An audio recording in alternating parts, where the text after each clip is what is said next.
Committee will come to order without objection. The chair is authorized to declare recess at any time. We welcome everyone to today's hearing on the Southern Poverty Law Center. The chair now recognizes the gentleman from Texas, Mr. Nels, to lead us all in the Pledge of Allegiance. Please stand and join me in honoring our nation's flag. I pledge allegiance to the flag of the United States of America and to the republic for which it stands, one nation, under God, indivisible, with liberty and justice for all. Thank you. Thank the sheriff for leading us. We'll begin with opening statements. The chair is recognized for an opening statement. They called them field sources, individuals the Southern Poverty Law Center paid to gin up hate, the very hate they told their supporters that they were fighting. Field source number 37, F-37, coordinated transportation and attended the 2017 rally in Charlottesville. The Southern Poverty Law Center paid him $270,000. $270,000 to the guy who helped put together the event where a young lady was killed. Field source number 9. He got $1 million over 9 years.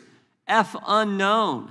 We don't know what number this guy was, but we do know he was the Imperial Wizard of the Klan, whatever that means, and he was on the Southern Poverty Law Center payroll. F-27. Southern Poverty Law Center paid him $300,000 in 6 years, and what did he do? He ran the Aryan Nation Motorcycle Club. F-43. He was president of some crazy group, and he was previously convicted of cross burning, but the Southern Poverty Law Center thought he was worth $19,000 of their donors' money. All told, $3 million. $3 million to manufacture hate. Remember when Rahm Emanuel said, "Never let a crisis go to waste"? The SPLC took it a step further. They went one better. They said, we're going to create the crisis. We're going to manufacture the crisis. And by so doing, they became the standard, the source for determining who's a hate group and who isn't. And of course, they labeled good pro-family organizations, conservative organizations as hate groups, like the Family Research Council is with us today, like Moms for Liberty, like Turning Point USA. Even the Alliance Defending Freedom has argued won numerous cases in front of the Supreme Court. They labeled them all hate groups. But not Jane's Revenge. Nope. Even though Jane's Revenge firebombed and vandalized churches, crisis pregnancy centers in the aftermath of the Dobbs decision, they never made the Southern Poverty Law Center's list. And the Biden administration, they helped make the SPLC the standard. They consulted with the Southern Poverty Law Center. They had quarterly meetings with them. Lisa Monaco, the Deputy Attorney General, the lady who runs the Justice Department during the Biden administrations, had quarterly meetings with the Southern Poverty Law Center. They gave the SPLC first look at FBI data, and they used them to train their prosecutors. And it all paid off. It all paid off. Just ask Mark Houck what happens when you train the prosecutors. They kicked in his door at 6 in the morning in front of him and his 7 kids, arrested him. Of course, the jury found him not guilty. They couldn't just go talk to him, even though his lawyer said, he'll meet you wherever. Come, we'll meet you at the court. Nope. Kick in his door, harass him in front of his wife and family. January 23rd, 2023, the now famous memorandum from the Richmond FBI field office. We know how it paid off, because in that memorandum, they cite the Southern Poverty Law Center as the source. And of course, that memo says if you're a pro-life Catholic, well, you're an extremist. You're dangerous. Yeah, the SPLC became part of the weaponized effort of the Garland, Biden, Justice Department against the American people. Now, here's what's interesting. The Biden DOJ knew all about it. They had opened an investigation. They were looking into this group. They knew the Southern Poverty Law Center was running a scam, but they dropped the case. They dropped the case because when you meet with them, consult with them, have them train your prosecutors, well, guess what? You're not going to prosecute them. Nope, you're not going to prosecute them. They're too valuable politically. You got to use them for your political advantage, and that's exactly what the Biden administration did. And here's the scariest part of all. It worked. Field Source 37, Again, he was the first one I mentioned. He was part of the planning group for the Charlottesville rally. He was paid to coordinate transportation. He was paid to attend. After the event, again, after the event where a young lady is killed, the Southern Poverty Law Center almost tripled their income. It all worked. They went from $51 million annual income to $133 million. Turned out for them, creating hate was more profitable than fighting it. That's exactly what they did. They ran a scam, they became the standard, they didn't get prosecuted, and they made a ton of money. Made a ton of money. They're sitting on $800 million in assets, $700 million endowment fund. Such a deal. Such a deal. But here's the good news, because there is some good news. Here's the good news. President Trump got elected. Todd Blanche is Attorney General. Kash Patel is FBI Director. And guess what? They're prosecuting these guys for running a scam, ripping off their donors, falsely labeling all kinds of good organizations like the Family Research Council, Moms for Liberty, Alliance Defending Freedom, falsely labeling them hate groups. But they got caught. Thank goodness they did. So I want to commend the Attorney General and the work he's done, the FBI, most importantly, President Trump for being the guy who put these guys in those positions. We look forward to hearing from our witnesses today. This is something, and we look forward to bringing in the head of the Southern Poverty Law Center. We're in discussions with them about we wanted him here today, couldn't make it. We're working on, and we will do whatever it takes to get him on that witness stand to answer our questions about the scam they run, the lies they told, the things they did. With that, I yield to the ranking member. Thank you very much, Mr. Chairman. Welcome to all of our witnesses. For decades, the Southern Poverty Law Center shared information about racist terror plots with the FBI gleaned from their informant program. The FBI was happy to receive it, and this practice frequently led to the disruption of dangerous conspiracies by the KKK and neo-Nazi groups to commit violence against synagogues, churches, African Americans, Jews, and other targeted minorities. So why is the Department of Justice under Trump and Todd Blanche now prosecuting the Southern Poverty Law Center? The DOJ says that the SPLC defrauded its donors by paying undercover informants to infiltrate and collect intelligence on these racist groups.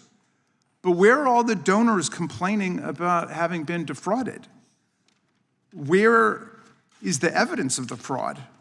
Where are the civil lawsuits that always follow in the wake of a fraud, a scam, or a ripoff?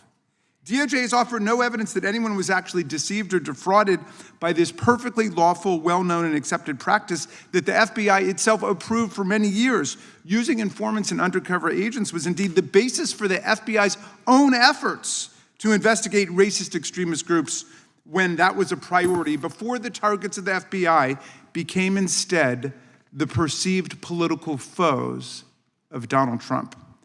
In fact, what its donors love about the Southern Poverty Law Center is how effective it's been getting on the inside of extremely dangerous racial terrorist groups to find out what's going on to try to stop the reign of terror of bombings, assaults, lynching, and arson, the violent price of white supremacy that goes back centuries in our country.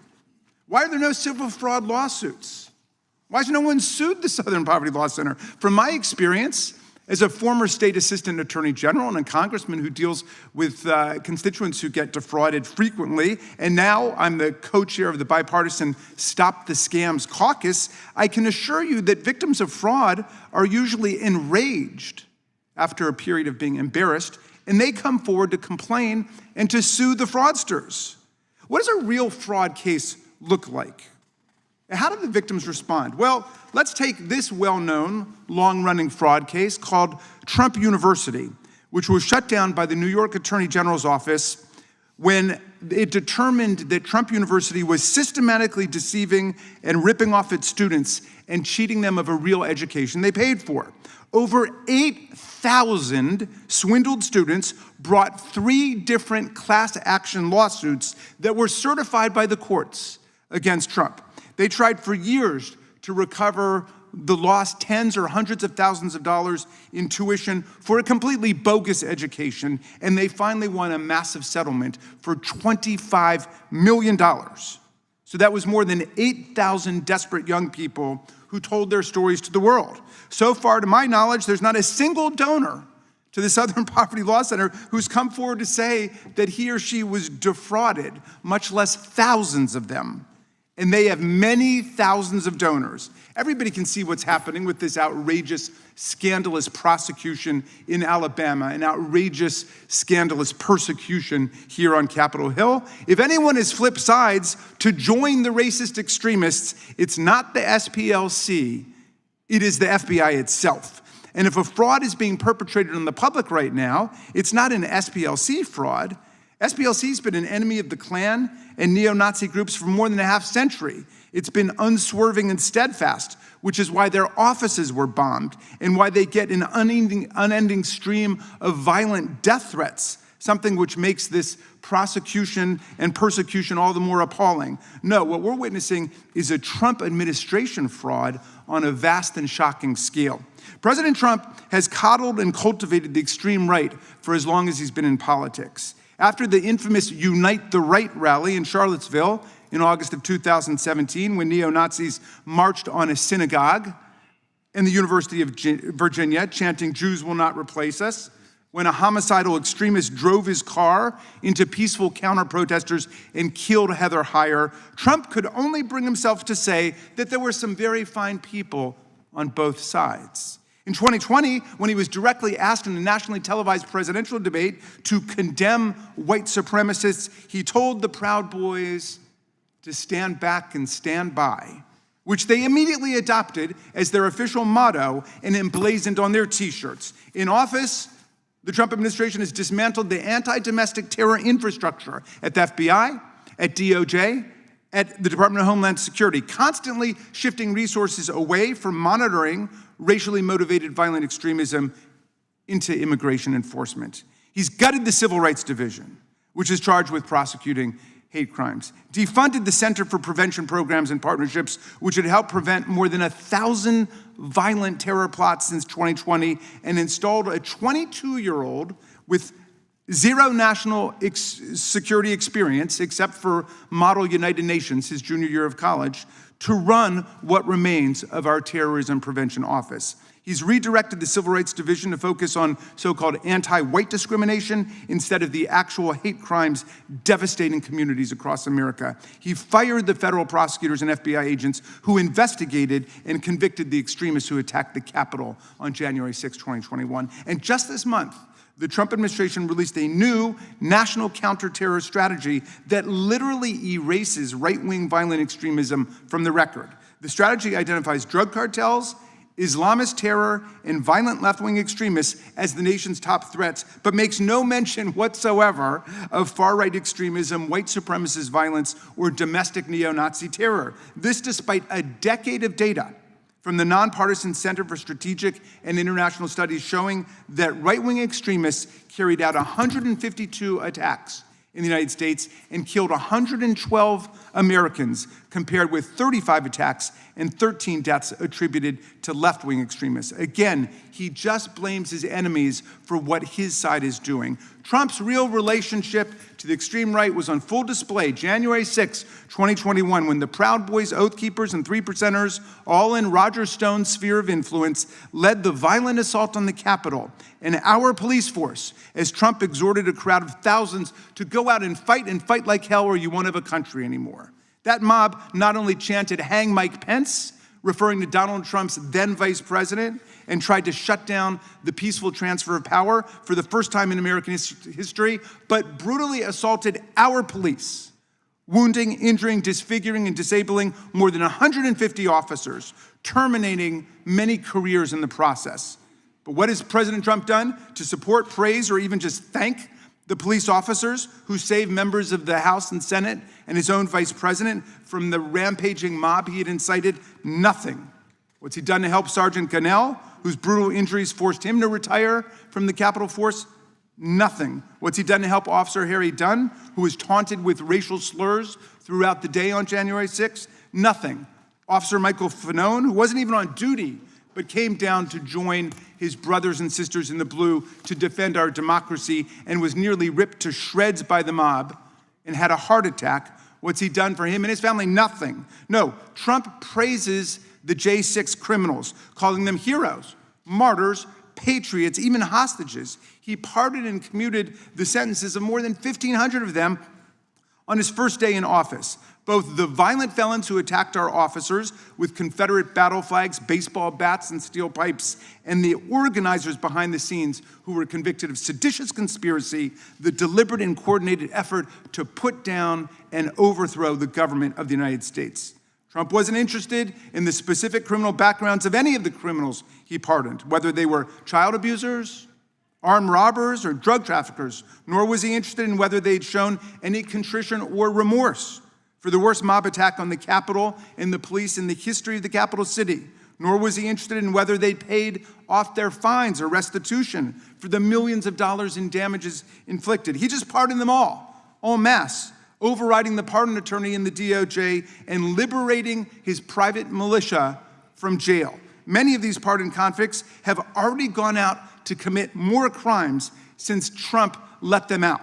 Take, for example, Andrew Paul Johnson, who Trump let out of jail and then promptly went out and sexually attacked and molested two 12-year-old children, one boy and one girl. He is now back in prison for life. But Trump's stupid, blundering decision-making forever altered the lives of those children. Oh, and by the way, last year, Andrew Paul Johnson, in a desperate bid to get these children not to turn him in to the police, told them that because he had stormed the Capitol on January 6th, he was going to be, quote, awarded $10 million for his work and would be able to split the money with them if they agreed not to talk to the police.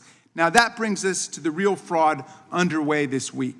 Donald Trump has withdrawn his bogus $10 billion lawsuit against the IRS because the judge in the case, Kathleen Williams, doubted there was even a case or controversy and whether Trump had proper standing to bring it. And there was clearly no adverse relationship between Trump and the IRS. In any event, he withdrew it. He knew he was going to lose. Now, Trump is claiming that he and the IRS have a so-called settlement, which is not possible because the case was dismissed. This fraudulent settlement involves not only an agreement by the IRS and the DOJ not to investigate or prosecute him, his family, and his businesses forever for tax frauds that he may have committed in the past, but the establishment of a $1.776 billion political slush fund in the DOJ called the Anti-Weaponization Fund that will be used to reward his friends and foot soldiers. This is lawless. To begin with, Trump doesn't establish federal programs and appropriate money for them. We do that.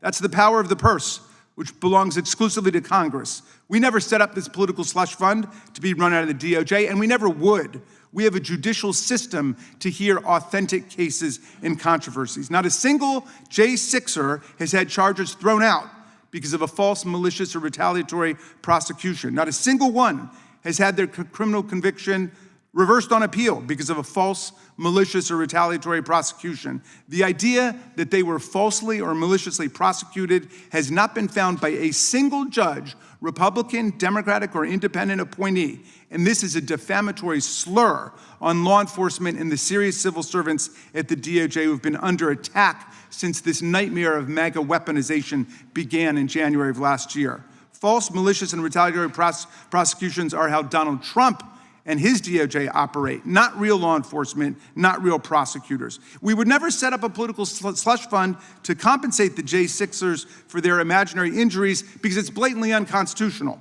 Section 4 of the 14th Amendment, which I commend to all of my colleagues, it's in the Constitution, provides that the United States shall not assume or pay any debt or obligation incurred in aid of insurrection or rebellion against the United States. All such debts, obligations, and claims shall be held illegal and void. So, everybody who thinks they're getting a big payoff this week, $1 million per J6er is the word on the street, should understand this. This payment is illegal and void, meaning that the money belongs only to the taxpayers of America, the people of the United States, and we will get that money back if any insurrectionist gets any. My friends, the Southern Poverty Law Center is not perpetuating a fraud. Today, the Trump administration is perpetuating a fraud against America by taking nearly $1.8 billion of our money from the U.S. Judgment Fund for the payment of actual court judgments and damages, and without any legal authorization from Congress, purporting to use it to pay off his once and future private militia. No one is fooled by all the counterfeit outrage about the SPLC and finger pointing at the people who've actually been combating violent racism in America. Mr. Chairman, the threat is not the SPLC. The real fraud is coming from the White House. Just yesterday, the New York Times reported that the career lawyers in the IRS Chief Counsel's office believe that Donald Trump's lawsuit is deeply flawed and could be easily defeated. And they drafted a memo advising the DOJ to dismiss it. Of course, instead, the DOJ entered into the $1.8 billion settlement instead. The general counsel for the Treasury Department, Brian Morrissey, the top lawyer, resigned on the same day this settlement was announced. We've got many questions for everybody involved in this brazen and corrupt transaction. Mr. Chair, pursuant to Clause 2K6 of Rule 11, I move that the committee now immediately subpoena those involved in the creation or execution of the nearly $1.8 billion slush fund: Acting Attorney General Todd Blanche, Associate Attorney General Stanley Woodward, Treasury Secretary Scott Bessent, IRS Chief Executive Officer Frank Bisognano, and Treasury Department General Counsel Brian Morrissey.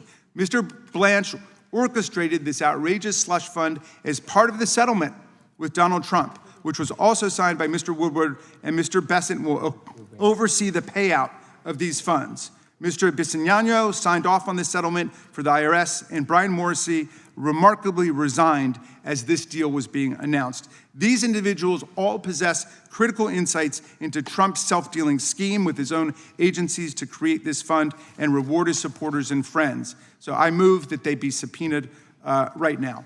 I second. The gentleman has not been recognized for that purpose. We will hold any motions to subpoena in abeyance until the conclusion of today's hearing. We will, without objection, all of their opening statements will be included in the record. We will introduce today's witnesses. We're pleased to have with us Dr. Carol Swain. Mr. Chairman, I just want to request a recorded vote on that, if that's all right. Well, we'll do that when it's time for that, but it's not time for that now. We're holding it in advance.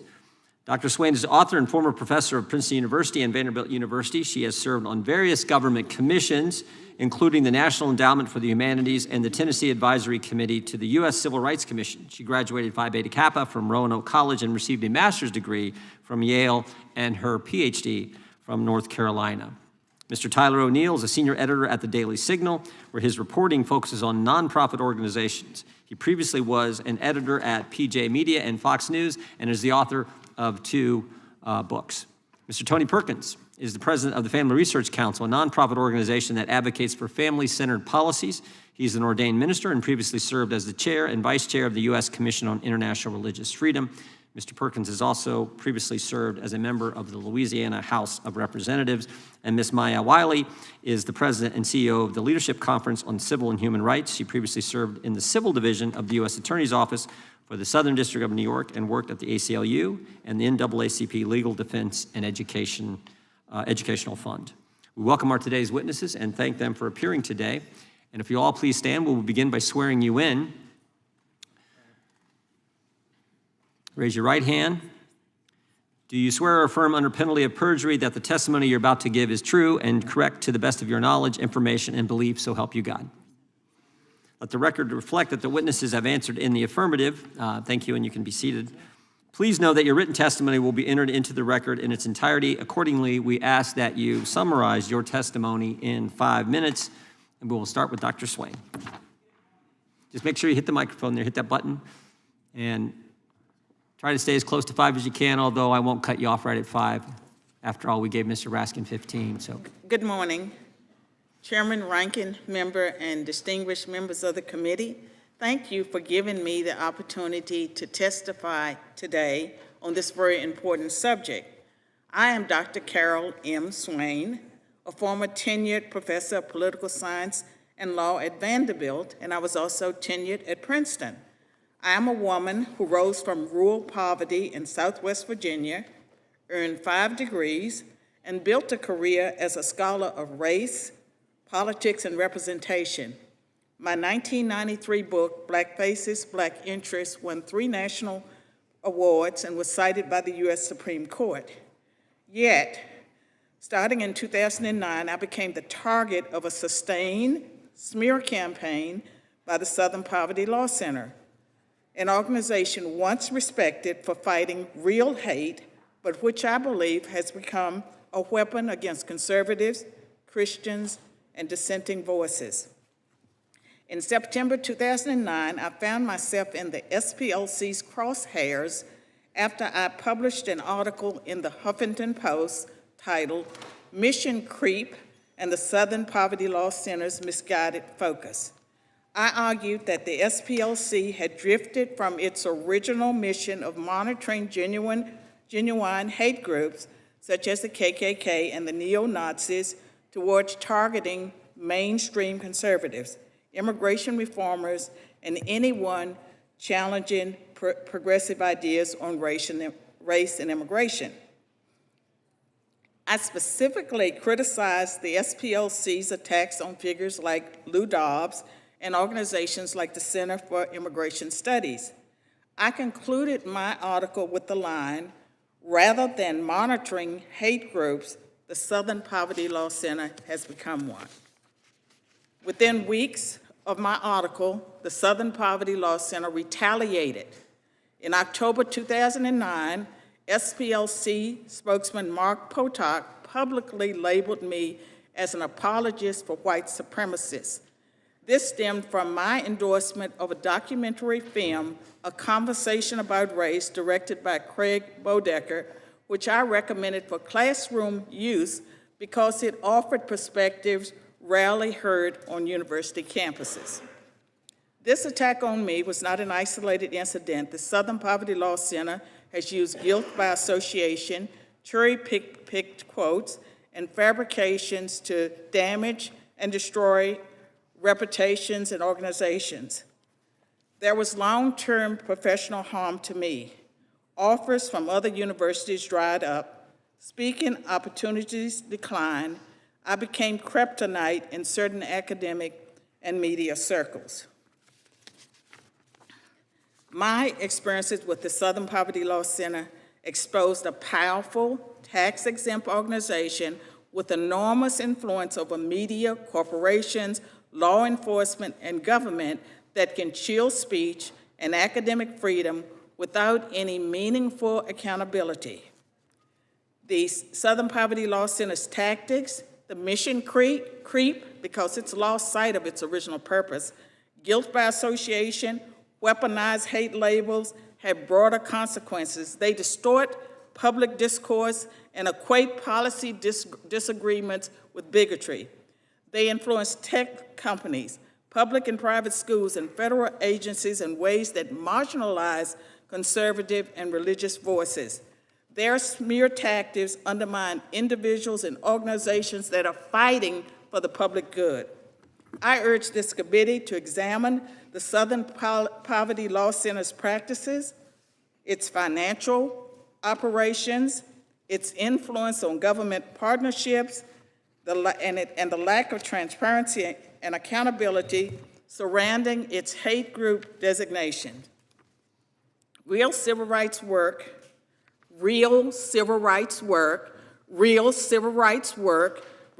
truth-telling, not retaliation against scholars who challenge orthodoxies, and certainly not the alleged financing of the hate the organization claims to fight. I hope Congress will deal with the Southern Poverty Law Center appropriately. Both political parties need to address this. This is a bipartisan issue.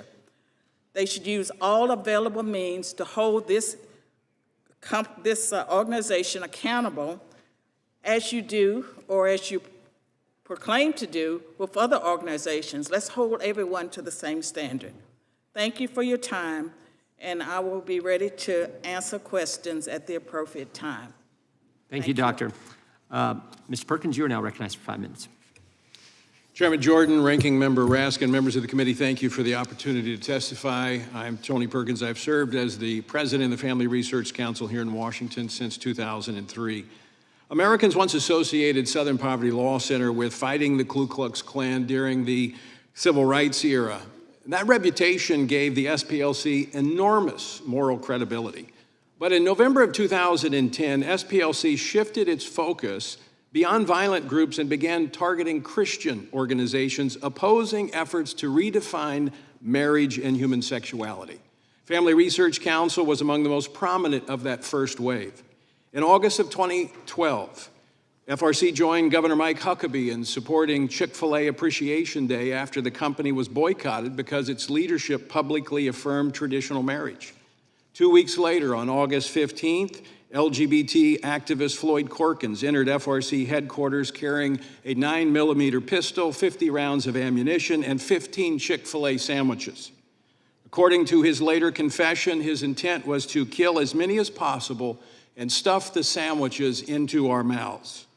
As he entered the building and pulled the gun out of his backpack, our building manager, Leo Johnson, confronted him. Though seriously wounded, Leo stopped the attacker and prevented a mass casualty event. After multiple surgeries and months of rehabilitation, Leo returned to work and remains today affectionately known as Leo the Hero, and he's here with us today. Leo, thank you.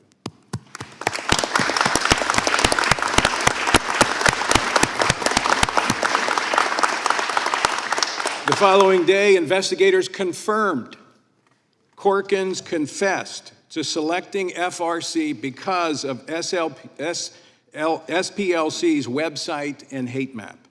Following the attack, FRC appealed publicly, privately, to SPLC to remove mainstream Christian organizations from its inflammatory classifications. Those requests were rejected. The attack has cost FRC more than $6 million in security-related costs.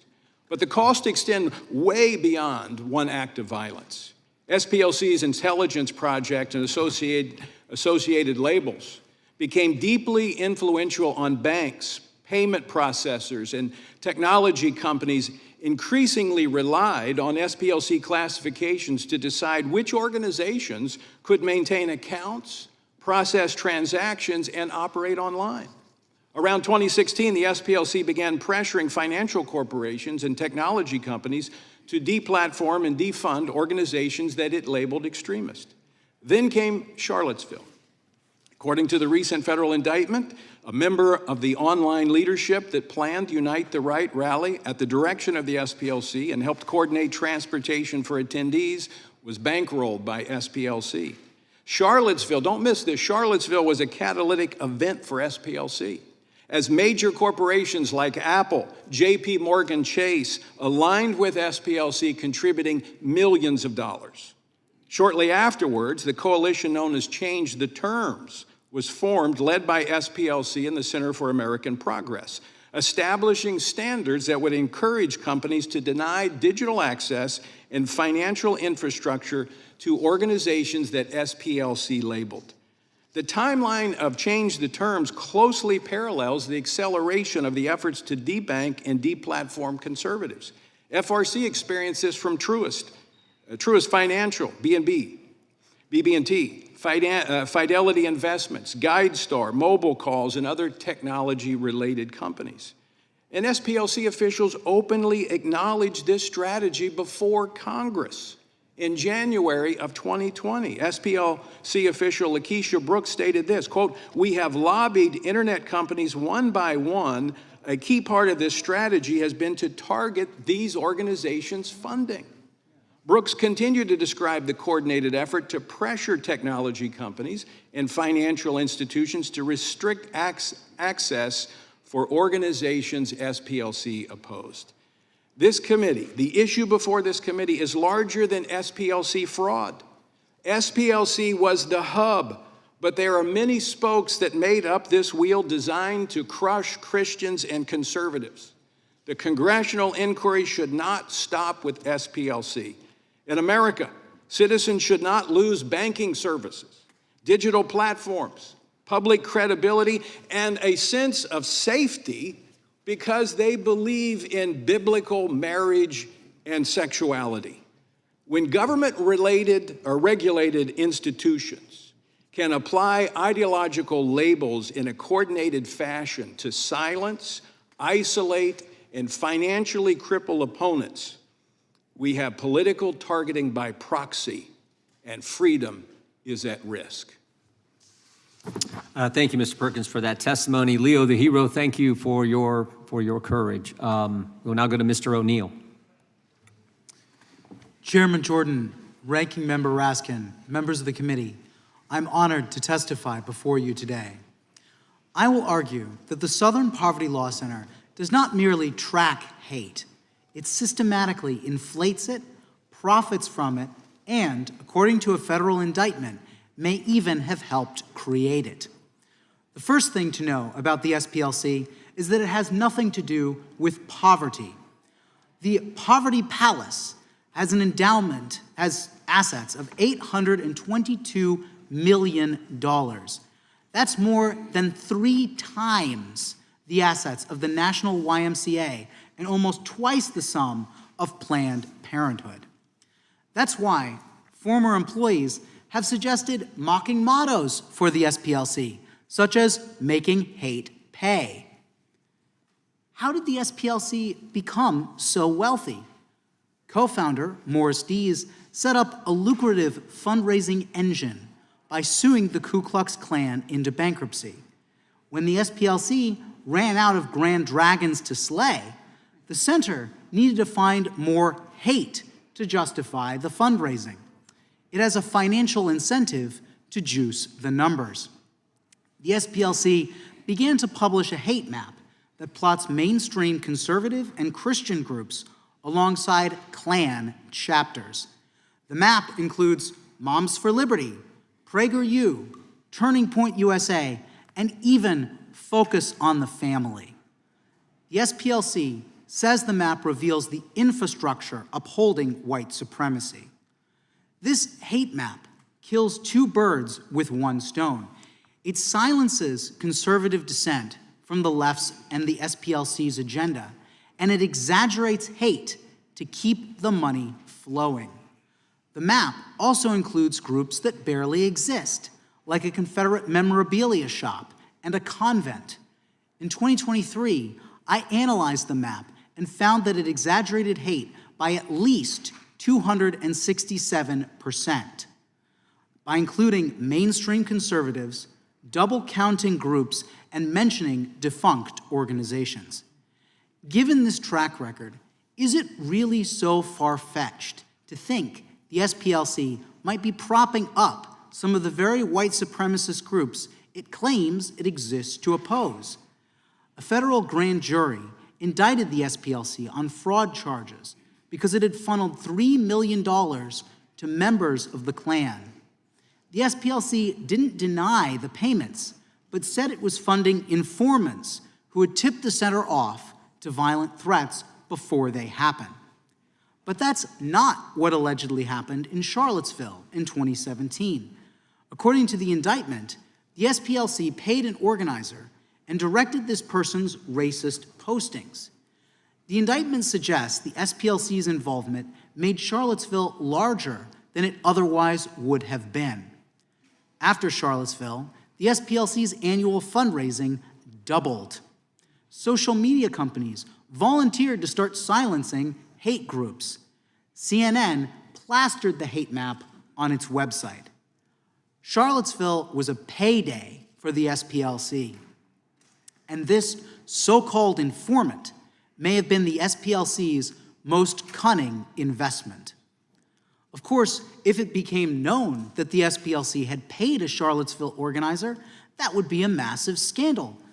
No wonder the SPLC allegedly lied to a bank, setting up shell companies to fund these informants. Why does this matter? SPLC staff have briefed DOJ prosecutors. Big tech companies have used the SPLC to blacklist conservative nonprofits. School districts across the country have adopted the SPLC's curriculum. Hundreds of companies systematically exclude conservatives from their charity programs because of the SPLC. The SPLC also have offshoots that engage in similar efforts against conservatives. The Change the Terms Coalition banded together to pressure big tech to deplatform conservatives, and former SPLC staff have founded the Global Project Against Hate and Extremism. If an organization can inflate threats, influence federal policy, and conceal its role in allegedly fueling the very extremism it condemns, then Congress has a duty to investigate it and its offshoots. Thank you, Mr. O'Neill. Ms. Wiley, you're recognized for 5 minutes. Thank you, Chairman Jordan and Ranking Member Raskin, and to the entire committee for having me here today. I'd like to get right to the point. The attack on SPLC is nothing more than part of a larger, broader, coordinated attack on civil rights organizations, not-for-profits, ones that work to ensure voters can vote, that children can learn, and people can live without fear. Multiracial democracy is something Americans value, but as the administration has gutted civil rights enforcement and the Supreme Court has gutted the Voting Rights Act, it is in danger. Civil rights organizations like the Southern Poverty Law Center are fighting to protect all of our rights. It has done so for more than 5 decades. It helped bankrupt the violent white supremacist organizations, including the United Klans of America. It has brought major voting rights cases, including to secure fair representation for Black voters in Alabama. And it educates the public on threats from extremist movements before those threats turn to violence. Sadly, this work is critical. A San Diego mosque and the families of 3 brave fathers are mourning the apparently hate-motivated killings from just Monday. No one should fear violence in a place of worship or anywhere else. SPLC has been targeted by extremists and their supporters for years, not because it is dangerous, but because it is effective. Today, it is SPLC. But in a sense, we are all SPLC. I won't spend much time picking apart the preposterous criminal charges because I have complete confidence in SPLC's ability to do so in court. But all Americans, no matter our party or beliefs, should not sleep on this hearing and what is happening. Because Monday's murders at a mosque appears to be from 2 young people apparently espousing neo-Nazi and white supremacist hate, and they took up arms. We need to discuss hate ideologies and the groups that spread them to understand how we can prevent the kind of violence that happened on Monday. Trying to distort SPLC's use of informants into some claim that engaged in manufacturing hate is not only nonsensical, it's an effort to deny that hate exists. Prosecution should never be tolerated as a weapon to silence disagreement or stop lawful activities that this administration dislikes. In the past year, we've seen countless examples of weaponization against law firms, universities, media companies, advocates of basic rights branded as domestic terrorists, important nonprofits that had their grants cut off, protesters who faced violence. The use of criminal prosecutions is consistent with this pattern. And our concern is that no organization seen as dissenting from any administration's policy, large or small, should ultimately face this kind of abuse of power. We are also concerned that some private financial companies, namely Schwab, Fidelity, and Vanguard, have joined in the administration's efforts to cut off funds that donors have asked be sent to Southern Poverty Law Center. In this case, it doesn't appear that conviction is the goal. Starving the SPLC of resources, tarnishing its reputation, and ultimately bullying it into compliance is more likely the point. Luckily, SPLC and civil rights organizations will not be intimidated. SPLC is continuing to fight against hate and to stand up for people's rights. It just sued the Goyim Defense League for anti-Semitic and racist harassment of Jewish and Black residents in Nashville. It has sued to ensure that voters in Cobb County, Georgia are getting their absentee ballots on time. And it continues to educate us about the growth of hate and extremism in this country, which even federal data has shown has doubled since 2015. It is real. The SPLC is far too busy fighting hate to manufacture it. You don't have to like or agree with all of its strategies. I wouldn't ask that. But the fact that SPLC is being criminally charged for its work only shows how much work it has to do. Thank you. That concludes opening statements. Before going to 5-minute questions, the chair recognizes the ranking member for some comments. Mr. Chairman, thank you very much for this. I just wanted to note the very sad occasion of the passing of a distinguished former member of the House of Representatives, Barney Frank, who succumbed to his illness and died just moments ago. And so I wanted to make sure that all members knew about the passing of this great champion of civil rights and civil liberties. Thank you, Mr. Chairman. I yield back to you. Mr. Chairman, if I could just add, Sure. I mean, Rep. Frank was obviously a huge advocate for civil rights, particularly LGBTQ rights, and a big advocate for finance reform across our economic structures. So his voice will certainly be missed. Thank you. I would just relate what I remember about, one of the things I remember about Representative Frank was when I first got here, this was back when the motion to recommit was actually a debate. Some of you may remember, 5-minute debate, and I was a freshman. And for some reason, leadership asked me to do the motion to recommit, said, would I be willing to do the motion to recommit on a bill sponsored by Barney Frank? And I said, no, are you crazy? I don't know. It was a financial service bill. I said, I don't know the subject. Plus, I've seen the guy debate. I'd rather not do that, particularly as a freshman. So he was very good at holding his own in any type of discussion or debate. And I think we all have those memories of the late representative. Mr. Chairman. Mr. Nadler is recognized. Barney was a great champion of all kinds of civil rights and civil liberties. I particularly remember the day in 2008 when he became the first member to offer a motion to legalize transgender, to recognize transgender people. Chair now recognizes Chairman. the gentleman from California.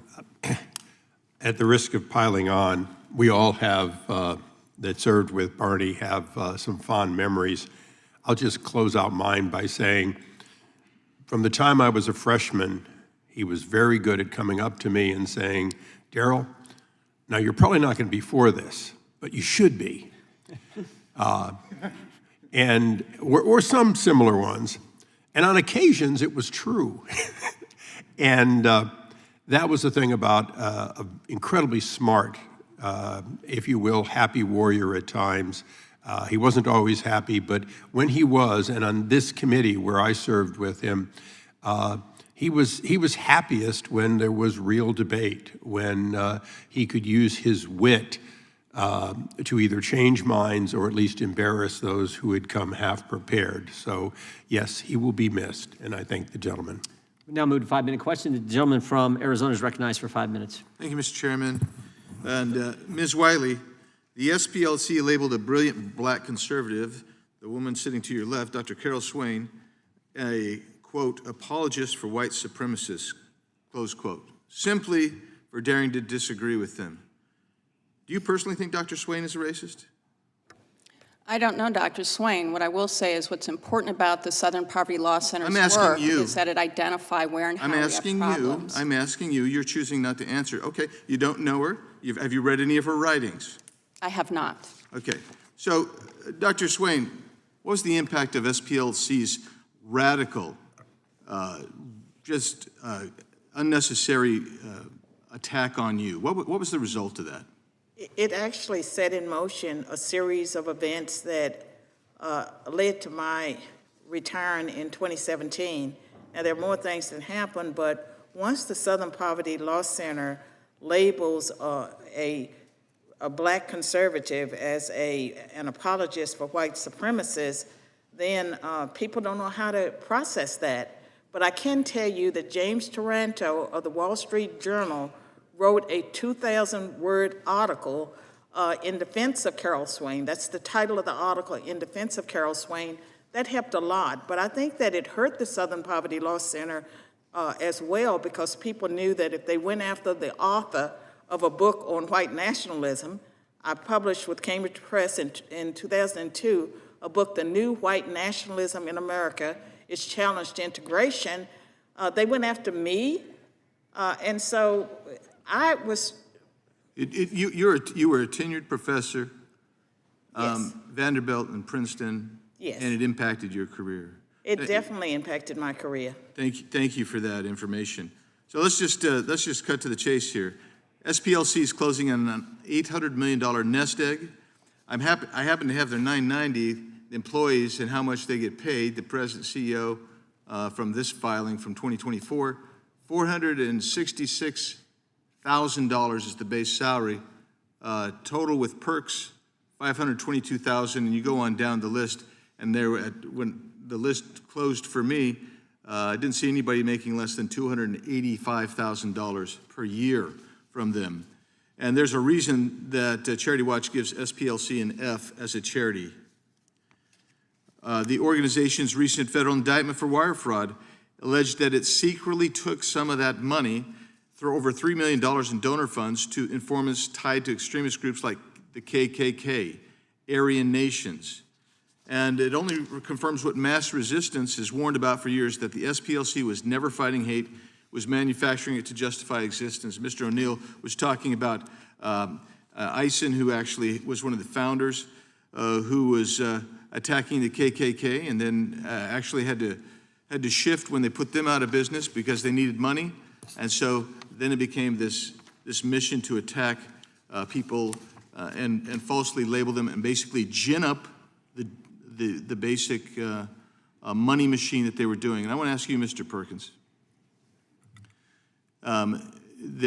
your team was specifically targeted by SPLC, and as a result of their targeting you for having espousing traditional American and biblical values, there was actually an attempt at mass violence. Can you describe that a little bit and talk about our hero, Leo the hero, just a little bit more?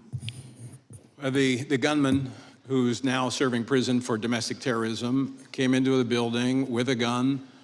Leo, who is the building manager, was actually standing at the front, asking what he needed. He pulled the semi-automatic pistol out of the backpack. He began shooting. The first round hit Leo in the arm, shattering his arm. He was still able to take him down. More shots were fired. The bullet holes remained in the walls of our building. Leo was able to disarm him and take him down and even recover the weapon. And in following that, watching the footage with the FBI agents who were surveilling it, said, why did he not, he was bleeding out, why didn't he fire the round into Perkins to make sure that he could not come back at him? And I didn't know the answer. As a former police officer, I would have, just as the FBI said, I would have defended myself, not knowing if I was going to pass out. So I asked Leo when he came out of surgery that night. I went to the hospital about midnight. He came out of the hospital, and my first question was, Leo, why didn't you shoot him? And he said, because God told me not to. We're not here for revenge. We're here for justice. And what they have inspired, not just to us, but to thousands of Americans who love this country and happen to believe the Bible as a definitive way to live. They want to silence us. And I stood on the street the day after the shooting, and I'll say it again. We will not be silent. We will not shrink back. We will not apologize for biblical truth. We will continue to stand for it. Thank you, Mr. Chairman. I yield back. Thank you. Mr. Natter, recognized. Gentleman from New York is recognized. Thank you, Mr. Chairman. Mr. Chairman, we've heard a lot over the last few days about so-called weaponization as Donald Trump rolled out his settlement slush fund to reward his friends and allies, including insurrectionists, white supremacists, and others within the MAGA faithful. But this hearing is among the worst kinds of weaponization, using the power of the Judiciary Committee to further Donald Trump's personal vendetta against those who seek to hold him and his allies accountable. He has weaponized the Department of Justice to stifle dissent, attacking law firms, universities, and members of civil society that dare challenge him. And now this committee is being pressed into service to join in his petty campaign of retribution. That is because that is beneath the dignity of this committee, on which I have been proud to serve my entire career in Congress. But since we have been called here, I want to talk about the important work that the Southern Poverty Law Center does to take on one of the most malign forces in our society, and that is anti-Semitism. Unfortunately, anti-Semitism in America is not a relic of the past. It is a present and growing threat. The FBI has consistently documented Jewish Americans as the most targeted religious group for hate crimes year after year. We have seen it erupt into mass violence, from the massacre at the Tree of Life Synagogue in Pittsburgh to the attack on Poway, California. We have seen it spread through online spaces, and we have seen it increasingly seep into mainstream right-wing politics, in conspiracy theories about Jewish financiers, in Holocaust analogies deployed as political weapons, and in figures with well-documented ties to white supremacists ascending to positions of influence. The Southern Poverty Law Center is on the front lines fighting anti-Semitism. In 2019, the SPLC won a $14 million judgment against the founder of a neo-Nazi website, the Daily Stormer, who orchestrated a full-blown doxing and harassment campaign against a local Jewish woman. She ended up getting more than 700 gruesome threats online, like being told that she should have died in a concentration camp and that she was, quote, easy to find. Someone even posted an image of her and her 12-year-old son and their rabbi imposed on photos of the gates of Auschwitz. One of our witnesses, Mr. O'Neill, has accused the SPLC of exaggerating hate. I wonder if he thinks that the hate against this woman was exaggerated or manufactured. Last year, the Southern Poverty Law Center filed suit against the white supremacist extremist group Goyim Defense League, an openly anti-Semitic group that calls for the return of the Nazi Party. SPLC sued because in 2024, the GDL launched a coordinated campaign against Black and Jewish communities during a July 2024 hate tour, in quotes, in Nashville. These neo-Nazis were marching across the city, assaulting people they believed to be Jewish, harassing groups of young Black children, and waving swastika flags. Another one of our witnesses, Mr. Perkins, has called the SPLC, quote, a partisan smear machine. I certainly hope he does not believe that it is a partisan smear to call out neo-Nazis and to make them pay for assaulting Jews and harassing Black children. Fighting against neo-Nazis, neo-fascists, and white supremacists is not a partisan issue. It should be very simple to reject these tenets. So why is it so hard for Republicans to call out the anti-Semitism we see within the current administration? President Trump has not only hosted, but also refused to condemn Nick Fuentes, a Holocaust denier and white nationalist. Meanwhile, Republicans have remained silent as the administration attempted to implement political litmus tests in order for synagogues to be deemed eligible to receive security grants, hired known anti-Semites like Kingsley Wilson, Ed Martin, and Sebastian Gorka, and gutted the agencies charged with preventing domestic terrorism. Lip service about fighting anti-Semitism rings hollow when you staff your government with people who embrace it, no matter how many task forces or advisory committees you form. And now they are coming after an organization on the front lines of fighting anti-Semitism and racism in all its pernicious forms. Ms. Wiley, in the time we have left, I want to turn to you. What harm does it do to the Jewish community or any targeted community when Republicans spread false information against one of the few organizations actively fighting hate crimes and tracking extremist groups? Representative Nadler, you actually shared one of the examples I would share, which is the Goyim Defense League lawsuit. This is incredibly important for the Jewish community because anti-Semitism and the Great Replacement theory that we're seeing in so many of these ideologies that SPLC is identifying actually comes for all of us. It comes for people who are Black, comes from people who are transgender, comes from people who are Jewish. And one of the things, and the Leadership Conference on Civil and Human Rights was co-founded with Jewish organizations and leaders. It is part of our roots and history as a civil rights coalition. And we have several of our Jewish groups have signed a letter that has been released today and sent supporting the Southern Poverty Law Center because it even modeled some of the ways that more elevation of anti-Semitism could happen. One last thing I'll point out, because the FBI was well aware of this despite the claim in the indictment. The Southern Poverty Law Center gave a 45-page event threat memo to the FBI before the Unite the Right rally because of the program we're talking about today, and identifying that there would be people there who were armed. And as we saw in what turned out in that rally, it was critically important. Thank you, and I yield back. Gentleman yields back. Mr. O'Neill, they had an extremist file webpage, didn't they? Yes. And they would, on this webpage, they would pick out some crazy hate guy, and they would, some bad guy, and he was like the extremist of the month. They would highlight him, and they would say, send us money to stop so-and-so. Is that right? Exactly. And F42 was one of the field sources, number 42, chair of some crazy hate group. The Southern Poverty Law Center highlighted him on their webpage. He's bad, he's evil, send us money. Is that right? Yes. Did they tell their prospective donors they were paying this guy? No. They didn't tell him. Did they tell him they were paying him $140,000? No, not to my knowledge. So they said, let's stop the racists even though we're paying him to be racist. That was their pitch. But they didn't tell him that, did they? No, they did not. Is that appropriate, Ms. Wiley? I'm sorry, which part? Sorry. All of that. Is that appropriate to say, tell your donors, this is the extremist of the month. This hateful racist guy is really bad. Send us money.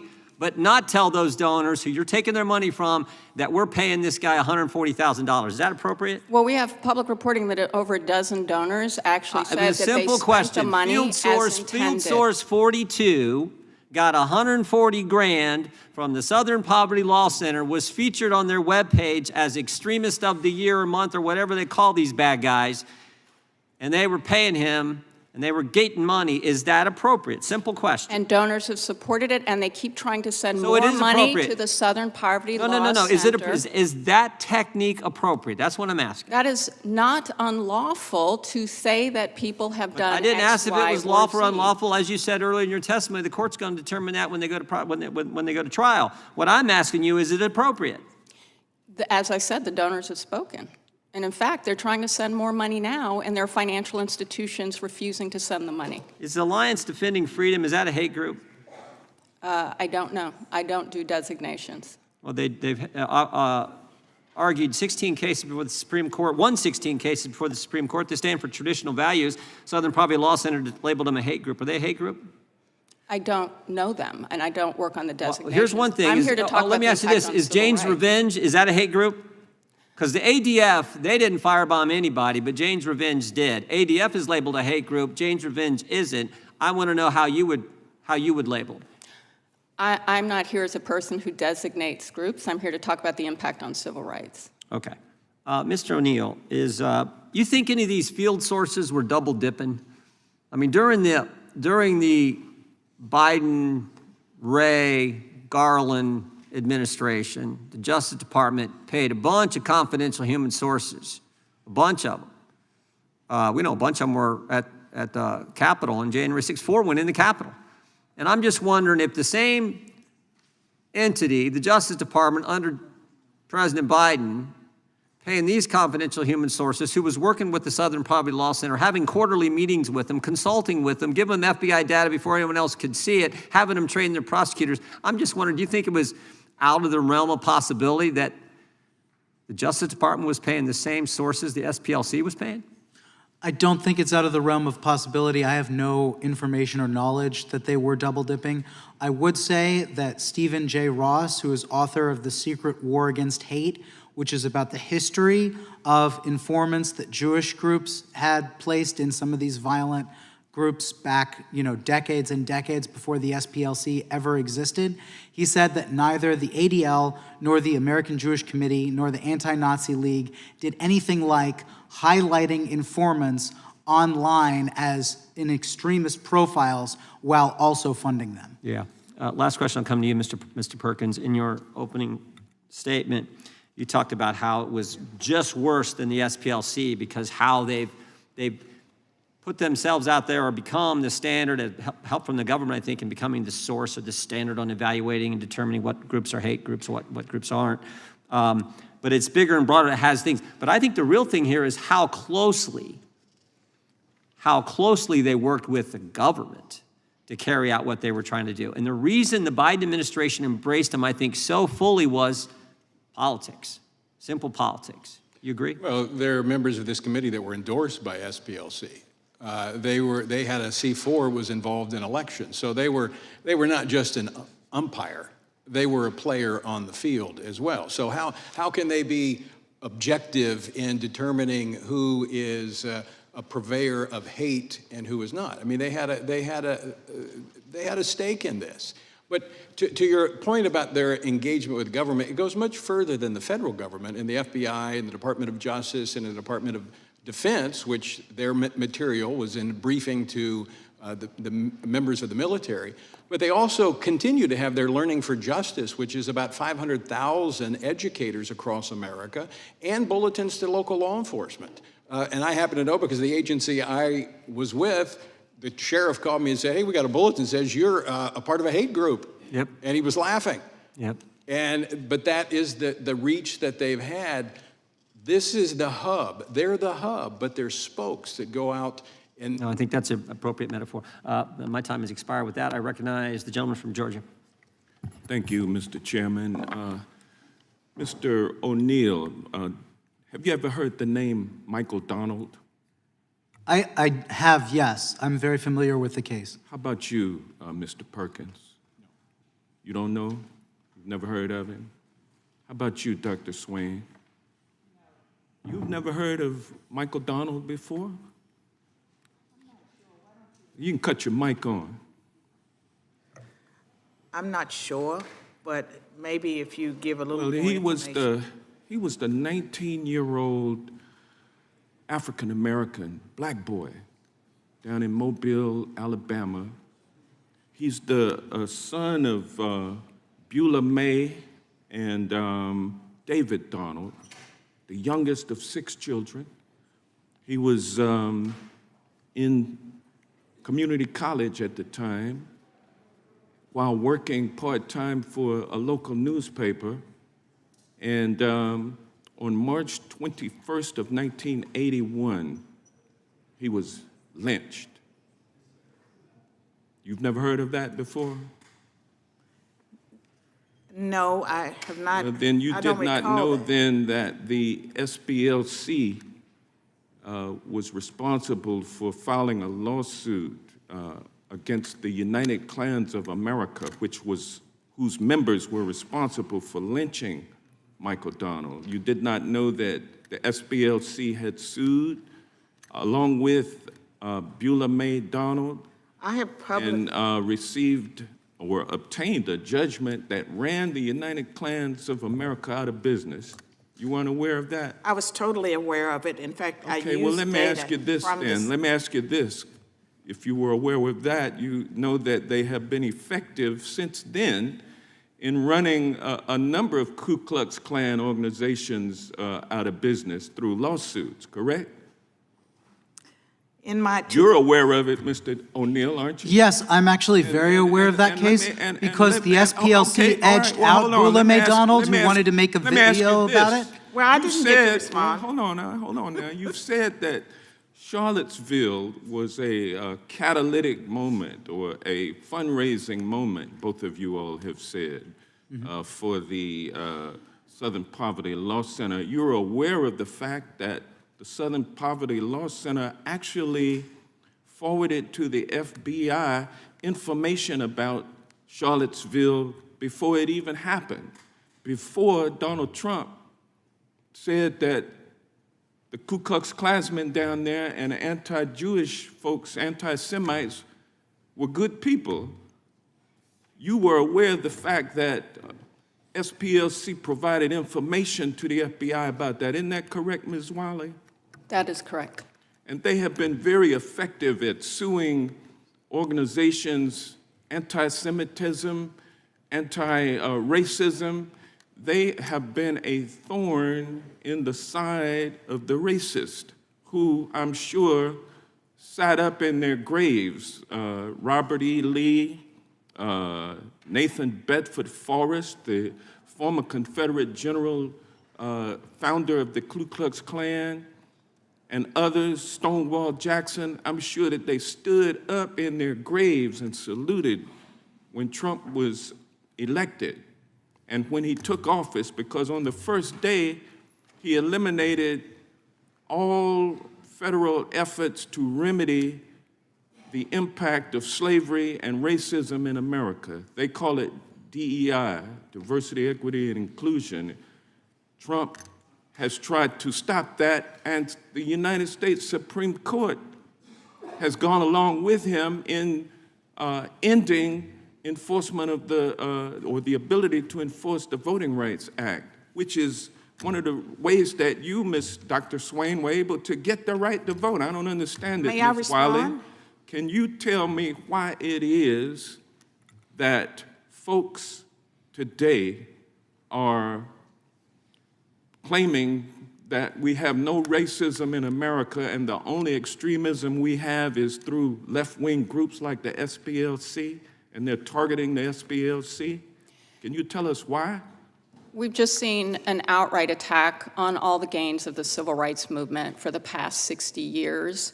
And I can only say that I will never be able to explain it, but at a time when hate crimes have doubled in this country, gone up 100% since 2015, where the rise in anti-Semitism, the rise in hate against transgender people, Black people still remain the #1 largest racial group subject to hate crimes, that we have to talk about racism, transphobia, all of the violence that too many of our communities are experiencing, and no one, including any of the groups here, should experience violence. And Trump, I think the gentleman's time has expired. With that, we go to the gentleman from California, Mr. McClintock. I thank the gentleman.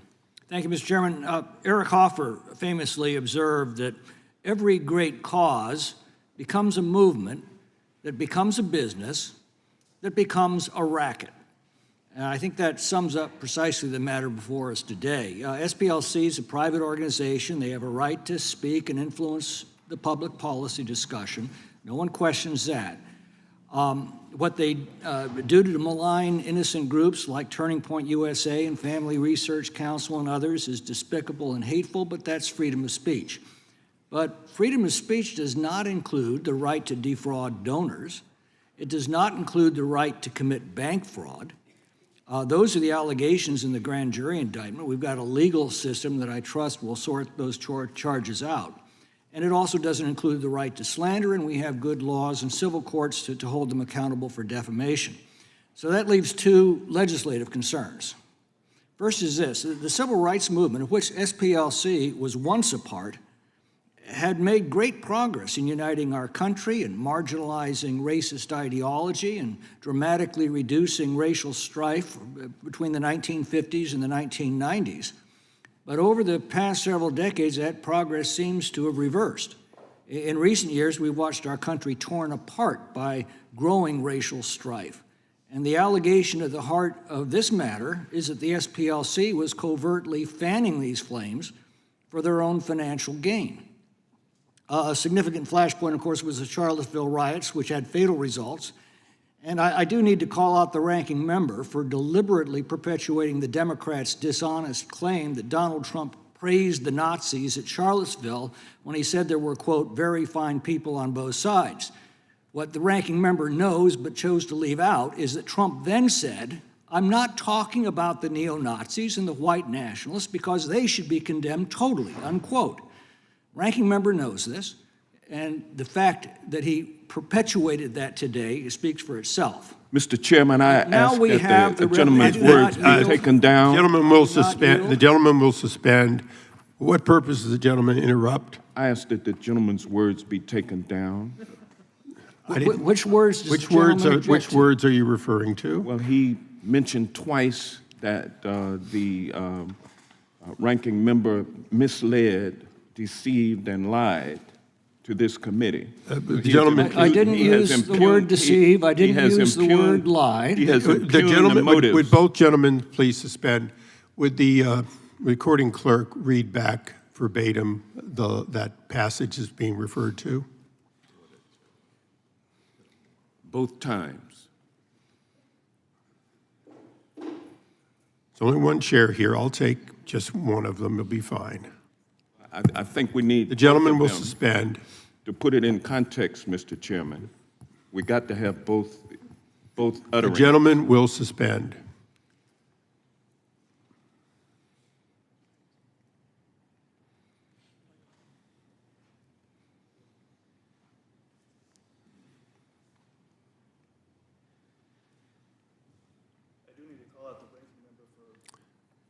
We can't hear you. Sorry. Okay, just as loud as you could, please.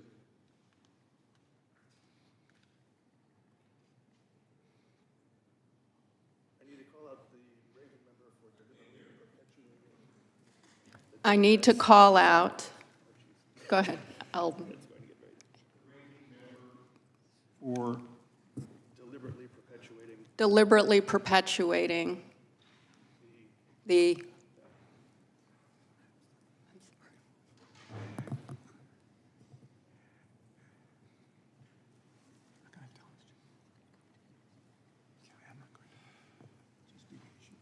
deliberately perpetuating the Democrats' dishonest claim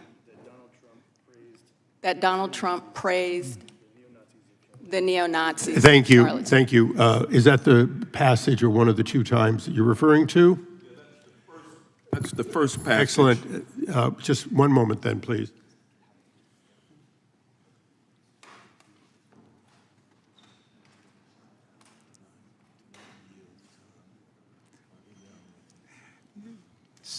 The chairman's prepared to rule. Although we would prefer that all people speak only to the facts and not to the previous statements of either side, it does not violate the rules of decorum to have an opinion as to the veracity of the other person's statement. With that, I thank the gentleman, but Mr. I will Chairman, not take down the lines. Mr. Chairman, the second statement is the one that I asked then that the words be taken down. And so it's only proper that we hear the second. Okay, if the gentleman will suspend, I'll be patient.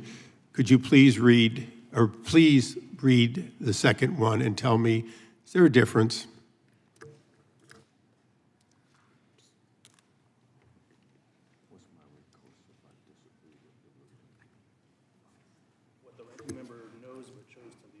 What the ranking member knows but chose to leave out is that Trump then said,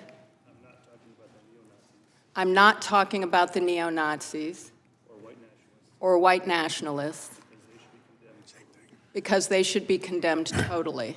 Thank you. So, Mr. Chairman. The gentleman will suspend. Having heard both of these and understanding them in context, they meet the requirement of within decorum.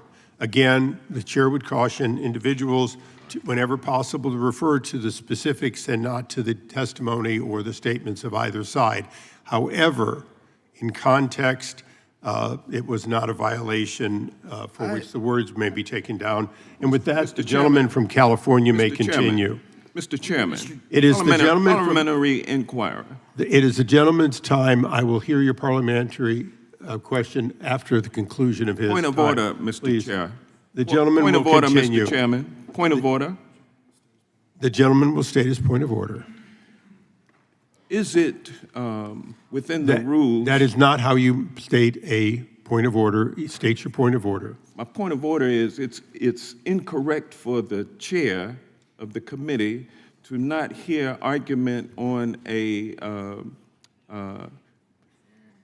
motion. Gentlemen, if you're considering it a point of order, in answer to the point of order, in answer to point of order, a motion to have words taken down, the words speak for themselves. The gentleman had them heard. I'm aware of what they were, and I've made my ruling.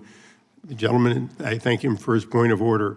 We now go to the gentleman from California, and I would ask that it be reset back to 2 minutes, and we'll conclude with 3 minutes, or 3 minutes remaining. Please. Thank you, Mr. Chairman. I'm reminded of that old movie line, the gentleman can't handle the truth. Now we have the revelation that the SPLC paid the chief organizer of this Unite the Right riot $270,000 while he was recruiting agitators and posting inflammatory rhetoric. And to learn that this was part of more than $3 million in such payments to such extremist groups begs the question of whether the SPLC was financing the very extremist groups it was assuring donors was fighting with their contributions. The terrible attack on the mosque in San Diego on Monday was inspired by neo-Nazi propaganda. Was this surreptitiously financed by the SPLC or similar NGOs or perhaps even foreign governments? That's a legitimate concern and one that we need to fully explore. The second legislative concern is that during the Biden administration, the Attorney General and the FBI Director told this committee that white supremacist groups were the greatest single threat that our country faced. The SPLC was one of the primary sources of this testimony. Was this an attempt to mislead Congress? And were the officials responsible for this testimony victims of misinformation by the SPLC, or were they active participants in this deception? I think we need to get to the bottom of that as well. Now, Dr. Swain, you detailed the smear campaign against you that obviously caused you reputational damage and financial loss. And Mr. Perkins, your organization suffered both financial loss and actual violence. Why haven't you sued the SPLC? Partly because information was not available, as is now coming forth. We did talk to some attorneys initially about the violence that was perpetrated, but because of really there were other suits that were brought against the SPLC, but their image was so strong until now that it was very difficult. We had suits that were brought in court that did not succeed. I think it's a different day now, and I think you may see some civil actions. I would certainly hope so. Mr. O'Neill, is it possible the SPLC is not the only source of funds going to these extremist groups? Is it possible they're financed by other NGOs or even foreign governments? What reforms would you recommend? It is possible, but I have no knowledge of that. What I know are the allegations claimed in the indictment, but I would highly encourage Congress to consider adding to any rider of financial disbursements that no taxpayer funds be directed to an organization that systematically slanders and defames mainstream conservatives and Christians, or frankly those on the other side of the aisle, in the way that the SPLC does. Thank you. May I answer the question about why I haven't sued the Southern Poverty Law Center? If that's a question, I'll allow you to briefly answer if you would. Because I didn't have the financial resources. There's no way I could go up against an organization that had the types of resources as the Southern Poverty Law Center. The gentleman yields back. We now go to the ranking member of the full committee, the gentleman from Maryland, Mr. Raskin, for his questions. Thank you very much, Mr. Chairman. Just a footnote to that recent contretemps. I was not remotely offended by what the gentleman from California said, because I'm used to having all of my points misstated by him regularly. It was interesting, he said that I had accused the president of praising the Ku Klux Klan and the neo-Nazis. I never said that. I said he just made himself perfectly clear when he said there were very fine people on both sides. The fact that you can find him contradicting himself immediately thereafter and in other subsequent statements is just a reflection of how Donald Trump speaks. Sometimes China is his biggest enemy in the world, and when he was over in China, then he loved President Xi, and he adored him, and they're great friends, and so on. So that's Donald Trump. But I can't imagine any other president in American history finding very fine people on both sides of an anti-Semitic race attack like the one that led to the death of Heather Heyer. So I stand completely by what I said before, and I reject completely your insinuation that I've misrepresented the reality. All I did was quote Donald Trump's own words. Ms. Wiley, and I'll say one other thing. Very fine people on both sides. You know, to people in Charlottesville, that was a very painful thing. My sister and her family happen to live in Charlottesville. The Ku Klux Klan and the neo-Nazis gathered at the local synagogue. That's where they kicked off their attack on Jews and African Americans in Charlottesville. So some people might be able to roll their eyes at that and say, oh, well, later he read a statement that his staff wrote for him saying that he denounces racist violence, but he made himself perfectly clear. Ms. Wiley, have you heard any of these witnesses today cite any evidence that anybody was deceived or defrauded by the Southern Poverty Law Center, which is the whole heart of this attack on them? Did you hear one iota of evidence being offered that anybody was deceived or defrauded? I have not, and we know as a matter of fact that donors continue to try to send money to the Southern Poverty Law Center and being blocked by In fact, haven't dozens of them stood up to say, no, they weren't defrauded in any way. That's why they're supporting the Southern Poverty Law Center, because they've been so effective in going undercover to blow the cover on these racist anti-Semitic plots. Yes, and I just want to note that, and because there was a representation made about the SPLC, that it worked with the Donald Trump Department of Justice providing information from its informant program in the first Trump administration. So that's why we were so concerned to hear that denial that they had knowledge that the acting attorney general had to retract. This is something that should concern all Americans, because no Department of Justice should be behaving this way. Yeah. Well, you know the not-for-profit sector very well. It seems like now one of the lines of attack against the SPLC is that the people who work there make too much money. I just went online and checked out some of the salaried executives of the right-wing groups that we're not having a hearing about today, like the NRA. Wayne LaPierre was making $1.2 million when he was there. You could look at the Heritage Foundation, which in 2023 paid its president $953,000, I think 3 times what they're talking about there. I imagine being the CEO of the Southern Poverty Law Center is a lot more dangerous than being the president of the Heritage Foundation. Just very quickly on that, is there anything to this, the idea that the work of the Southern Poverty Law Center should be trashed and derided and dismissed because the people who go to work there in Alabama are being paid too much money? Well, certainly not, and I think the point is the way in which the Southern Poverty Law Center is providing free legal services, for example, to a black community that it has developers coming for land and they won't benefit from the land, for food assistance programs, to make sure that a mother who has a disabled child, 5 years old, is getting the disability services the law requires. That is what is happening with donations as well, and we are not talking enough about the work that civil rights organizations do, including SPLC. Well, let's talk about that, because to listen to some of your co-panelists there, you'd think that there is no extremist hate violence taking place. What about the AME Church in Charleston, South Carolina, where Dylan Roof, who was charged up on white supremacy, went out and killed 9 people? How about the Tree of Life Synagogue, the worst anti-Semitic attack in American history, where Robert Bowers, who was consumed with white genocide replacement theory, which we hear from even more mainstream conservative groups, killed 11 people. Is racist violence, in fact, some kind of myth made up by the Southern Poverty Law Center? No, and the government's own data demonstrates that. But also, if you look at... The gentlelady can answer the question, but not go on beyond that. The gentleman's time has expired. Thank you. Thank you. We now go to the gentleman from Virginia, Mr. Klein. Thank you, Mr. Chairman. I appreciate you holding this hearing. The information that has come out in this indictment is truly disturbing. My district is adjacent to the district that includes Charlottesville. Many of my constituents have family in Charlottesville. Many of my constituents work in Charlottesville.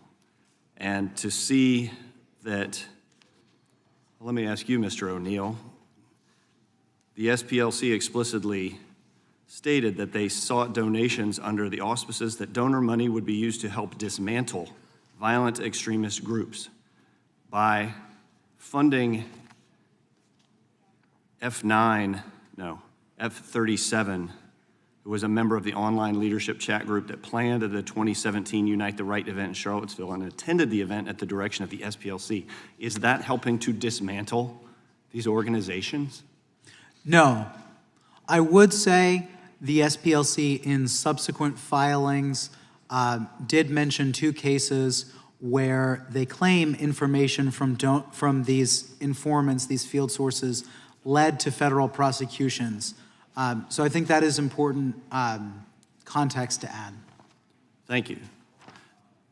I want to continue to inquire about this funding. Given the SPLC's track record of partisanship and its direct link to real-world violence, why did the FBI and DOJ during the Biden and Harris administration maintain a close relationship with the SPLC? Yeah, my understanding is that the SPLC's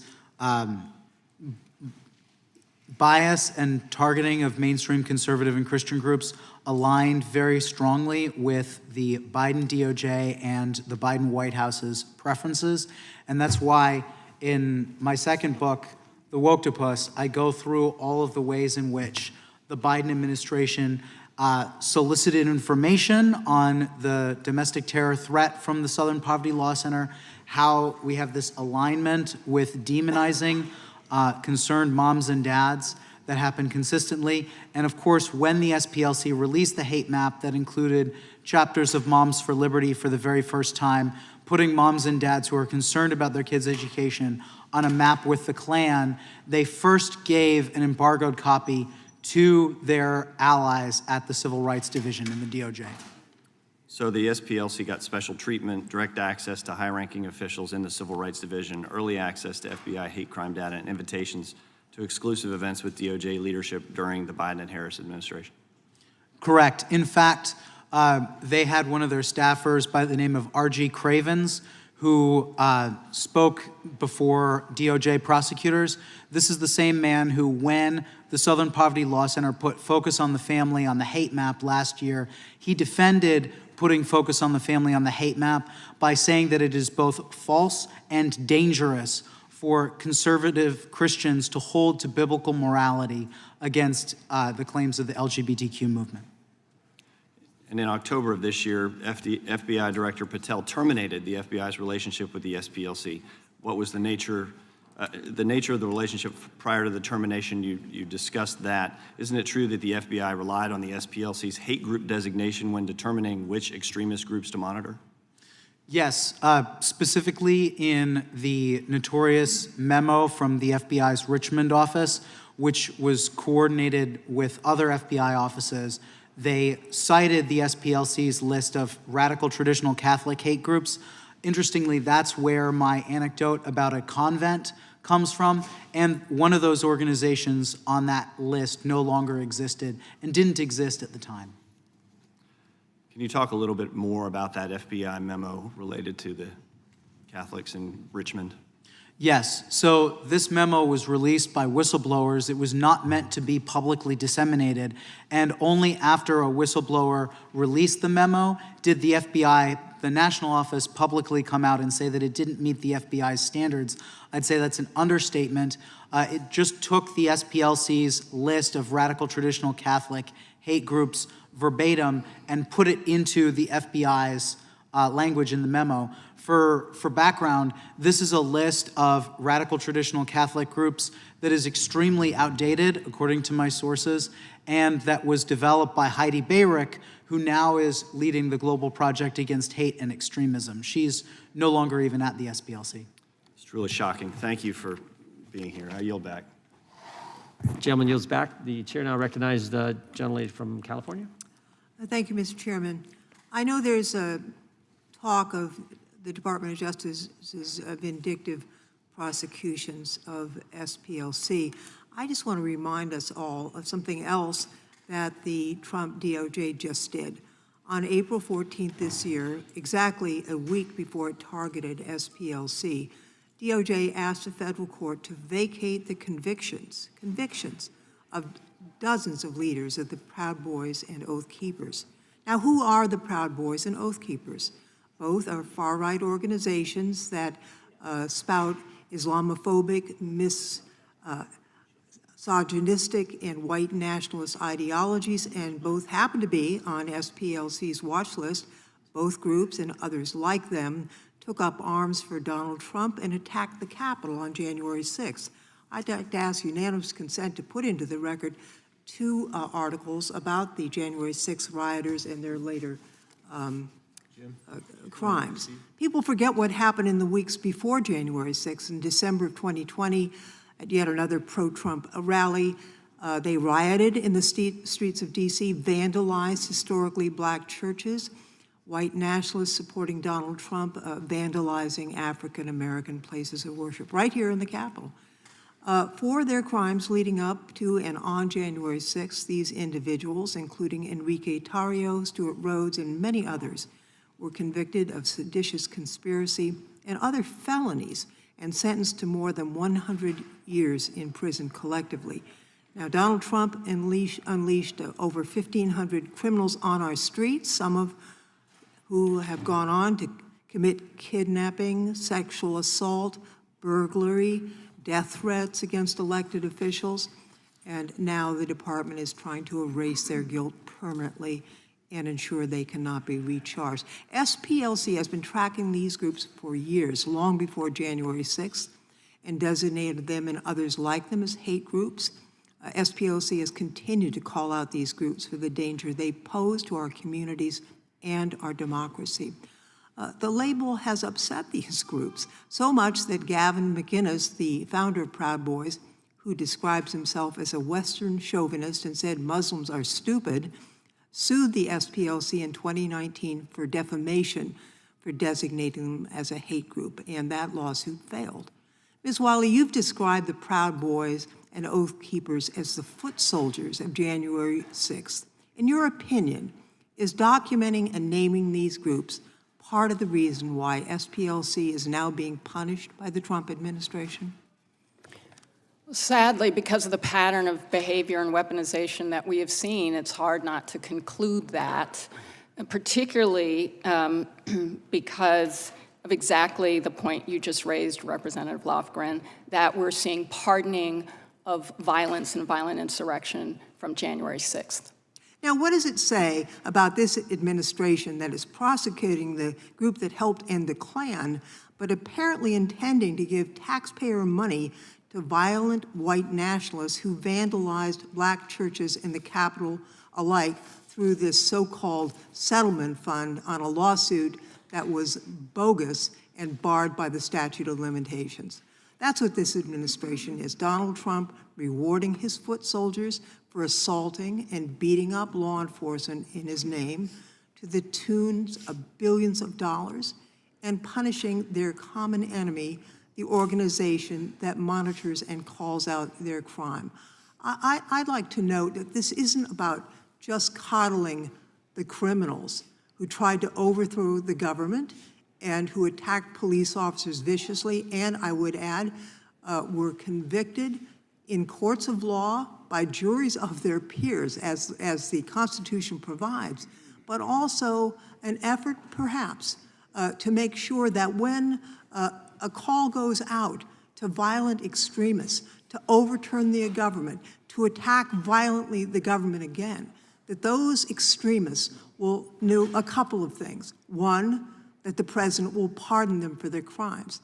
And two, that the president will reward them monetarily with taxpayer dollars for their violence and for their treason. With that, Mr. Chairman, I yield back. Gentlelady yields back. Before recognizing the gentleman from North Carolina, I do have to step out for a minute. I want to just tell our witnesses that we'll be back shortly, and I do think we have votes at 12 or 12:30, so there may be a little break. And I should have mentioned at the outset, if any of you need a break at any time, you know, you've been there almost 2 hours. I've stepped out a few times. So if you need a break, just please let us know. Real quick, you see? Yes, Mr. Chairman, I have a series of letters from Quickly. Moms for Liberty. Quickly, yes? Tina Deskovich, Julie Mock, and then a whole series of additional letters from Moms for Liberty. Then I also have... Without objection? Thank Wonderful. you. Southern Poverty Law Center, education materials surprisingly common in red states. Without objection? Arizona School Resource directed teachers to condemn Moms for Liberty, Turning Point USA in their class. Without objection? SPLC curriculum in K-12, Learning for Justice. Without objection? SPLC curriculum in Arizona document. Okay. Additionally, federal grand jury charges Southern Poverty Law Center for wire fraud, false statements, and conspiracy to commit money laundering. Without objection? Southern Poverty Law Center is a scam, not an arbiter of justice. Without objection? SPLC is a hedge fund with a dumb anti-racism newsletter. Without objection? Exposing the SPLC and celebrating their future demise. Without objection? Biden DOJ was in cahoots with SPLC as it funded extremist groups. Without objection? SPLC's wealth raises questions despite controversial activities. Without objection? A 990 filed in October of 2024 by SPLC. Objection. And America First Legal reveals explosive documents exposing Biden Department of Justice's partnership and coordinated campaign with the Southern Poverty Law Center to weaponize civil rights enforcement. Without objection. Thank you, Mr. Chairman. Gentleman from North Carolina, Mr. Harris, is recognized for 5 minutes. Mr. Chairman, I'd also like to submit into the record a letter from Awake, Illinois, to the House Judiciary Without Committee. objection. Thank you, Mr. Chairman. I'm so grateful for all you witnesses for being here today, and I want to take just a few moments to talk about the shooting that took place at Family Research Council's headquarters in 2012. That obviously hits home for me because I have followed and admired the great work of FRC as both a pastor involved for a number of years and now as a member of Congress. In 2010, the SPLC, as we've talked about today, designated Family Research Council as an anti-LGBTQ hate group and placed it on its so-called hate map. And as I stated in our hearing last regarding the SPLC, there's nothing hateful about the Family Research Council. Family Research Council is a pro-family, pro-life group that promotes the Christian values held by many, many Americans. But that didn't stop the SPLC from placing FRC on this map. What was clearly a politically motivated designation was intended to harm FRC, and it had dire consequences. We've mentioned it today. On August 15, 2012, Floyd Lee Corkins II entered Family Research Council's headquarters in Washington, D.C. and opened fire. It was FRC security guard Leo Johnson who heroically tackled Corkins to the ground and wrestled the gun out of his hand despite being shot in the arm. And thankfully, no one was killed, and Corkins was sent to prison for a period of time. However, I want to bring attention today to what Corkins told the police, which we happen to have on video right here. And I would call your attention to Corkins' video. Now, how did you, this building, this organization, how did you find it early? Did you look it up online, or how did you know what? Southern Poverty Law lists anti-gay groups. I found them online. Okay. A little bit of research on their website and stuff like that. Okay. I did a little bit of research, and guess where he landed? There's no speculation here, you know? There's no need for interpretation at this. The convicted shooter specifically cited SPLC as his source for finding out about Family Research Council. Speaks for itself. Mr. Perkins, what was your immediate reaction when you found out that the shooter learned about FRC through this SPLC hate map? Congressman Harris, I actually anticipated that was the case. In fact, the day after, before the FBI acknowledged it, I stood before dozens of TV cameras on the street in front of FRC and said that FRC may not have pulled the trigger, but they inspired the gunman. I was mocked by the media, but then the testimony, the confession came out. And I asked at that point, SPLC take down Christian groups from this list. They didn't, and the consequences have been in 2017, one of your colleagues, one of my former colleagues, Steve Scalise, was shot. He was targeted by the SPLC. And then, of course, last year, Charlie Kirk, who also was targeted by SPLC, was assassinated. So there is culpability in knowing that this list, this ideological labeling, leads to violence. No doubt. And as of yesterday, when I looked up FRC on SPLC's hate map, your organization is still listed despite this attack in 2012. So what impact has this continued designation has it had on the organization and your staff? Well, fortunately, we were large enough that we could sustain SPLC and their blood money that they've been raising to target conservative groups. It has hurt us. We spent $6 million just to enhance our security. It's funny, they're crying now that they're getting their own medicine, that Fidelity is not giving money to them.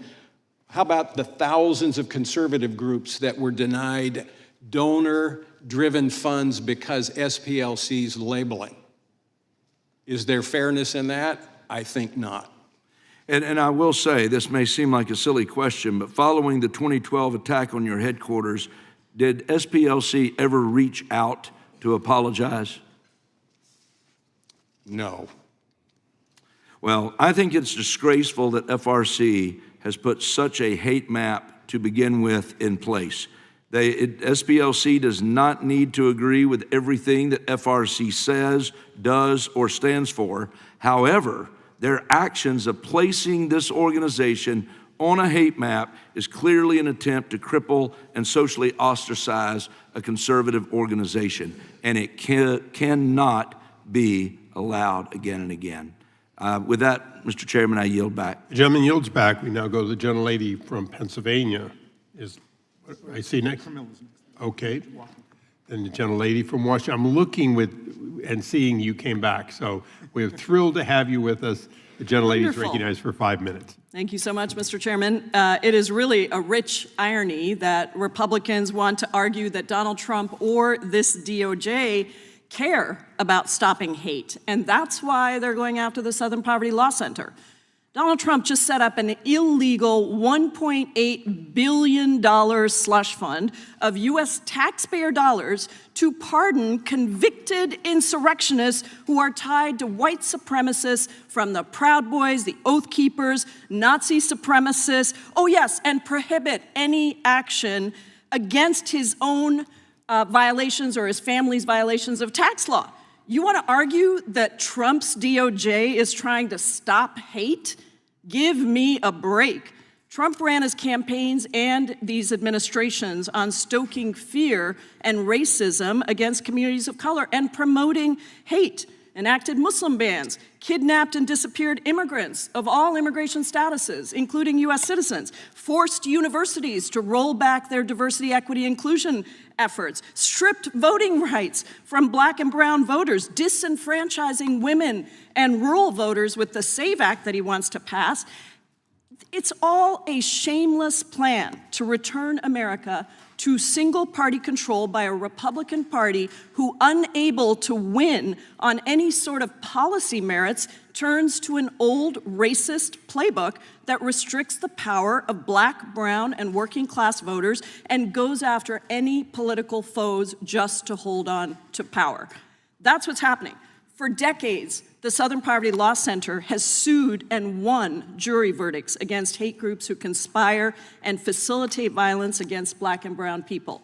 The center secured a verdict against the planners of the 2017 Charlottesville rally, the same rally that drew participants whom Donald Trump called very fine people on both sides, and yes, I know what he said after that to try and defend it, but the entire rally was organized by white nationalists. And even after images and videos revealed that these participants put up their arms in Nazi salutes and violently injured counter-protesters and cheered on the former Grand Wizard of the Ku Klux Klan, he stuck by that. SPLC has been winning. That's why Donald Trump wants to target them. That's the problem. Stephen Miller, angry that SPLC called him out back in 2016 for promoting white nationalism and right-wing extremist ideas, has decided to take revenge with an outrageous indictment that is replete with mistakes of fact and law. It is a complete fabrication that any crime has been committed at all. In the words of one former prosecutor, DOJ falls, quote, egregiously short on alleging a crime. So, Ms. Wiley, the indictment and this entire hearing is premised on the theory that SPLC somehow manufactured hate by paying confidential informants. So I want to set the record straight about these informants. Based on what we know from public reporting, did one of the center's informants produce information that successfully prevented a white supremacist group's planned terrorist attacks against a synagogue and gay bar in Las Vegas? Yes, Atawaffen Division is the name of the extremist group, and I should say that in addition to the work that SPLC did that prevented the violence, in fact, it was in 2019, so it was information it turned on to the Department of Justice during the Trump administration. So the suggestion that somehow SPLC only works with an administration based on the party is undermined by this very important fact. And what the FBI found was that this person had already bought the supplies for the attack on a synagogue and a bar where a lot of LGBTQ people frequented. Thank you. I'm going to go through a series of these, so just a yes or no would be great. Did another informant produce information that led to the arrest of a neo-Nazi individual who sought a national security clearance in Philadelphia Navy Yard? Yes. Did an informant produce information that the center used to tip off the FBI about the 2017 Charlottesville rally? Yes. So the center was using informants to root out hate and help the FBI prosecute that hate, not manufacture hate. Is that correct? Yes. And I want to ask you, the charges are also premised on the idea that donors were misled and they didn't know what the funds were being used for. But the New York Times publicly reported there's no donor that's come forward, as Mr. Raskin said. Based on your experience, is there anything different about how SPLC is operating than any other nonprofit? Not that I'm aware of. Thank you, Ms. Wiley. This seems to be a trumped-up case, literally, just to continue to prosecute people who don't agree. I yield back. The gentlelady yields back. Mr. Chairman, we now go to... Is this from the UC request? Of course. Thank you very much. The first one is The Intercept. We knew they were paying informants. SPLC donors reject Trump DOJ. Without objection. The second one is a letter from the Leadership Conference on Civil and Human Rights Nonprofits Together in Without objection. 442 civil rights organizations rejecting the criminal charges. And finally, unanimous consent to introduce a statement from Trevor Potter, president of Campaign Legal Center, former Republican chair of the FEC. Without objection, so ordered. We now go to Mr. Hunt for 5 minutes. Thank you, Mr. Chairman. The talking point for the Democrat high brain today is that Jim Crow is alive and well in America, and I am sure that some of the SPLC's actions have helped them make this argument. My first question is for you, Ms. Swain. In the 2024 presidential election, were you required to pay a poll tax before you voted? No. I have another question for you. When you went to vote at the voting locations, were you intimidated in any way with baseball bats, fire hoses, or dogs? The only thing that intimidated me is that in my state that you go into, if you have to ask for a Republican ballot or a Democrat ballot, and if you are in a precinct that's predominantly Democrat, I think you would have a lot of fear. Thank you for answering that question, ma'am. For all my Democrat colleagues and everyone on the left screaming Jim Crow 2.0, like I hear ad infinitum, let's take a moment to revisit what actual Jim Crow was. Jim Crow was a time when Black Americans could not sit in classrooms with white Americans. It was colored-only water fountains. It was beatings in the streets. It was lynchings. It was fear. It was public humiliation. My own father, who grew up in a segregated South in New Orleans, had to walk around to the back of a restaurant just to order a sandwich in the French quarters of New Orleans because of the color of his skin. That was Jim Crow. And that is precisely why it is so offensive to compare that era of legalized discrimination and racial terror to showing a photo ID in a voting booth. And it's just as offensive when groups and organizations like these manufacture faux hate and racial tension. Requiring identification to vote is not oppression. It is not segregation. It is not racism. It is a basic standard that applies equally to every single American citizen, regardless of what you look like. You need an ID to board a plane. You need an ID to cash a check. You need an ID to buy alcohol. You need an ID to enter these very federal buildings. And by the way, attaining an ID in this country is an extremely low bar. But somehow showing an ID to vote in America is now considered to be Jim Crow 2.0. This is not about civil rights. This is about political theater. And the Democrat Party survives on manufacturing grievance.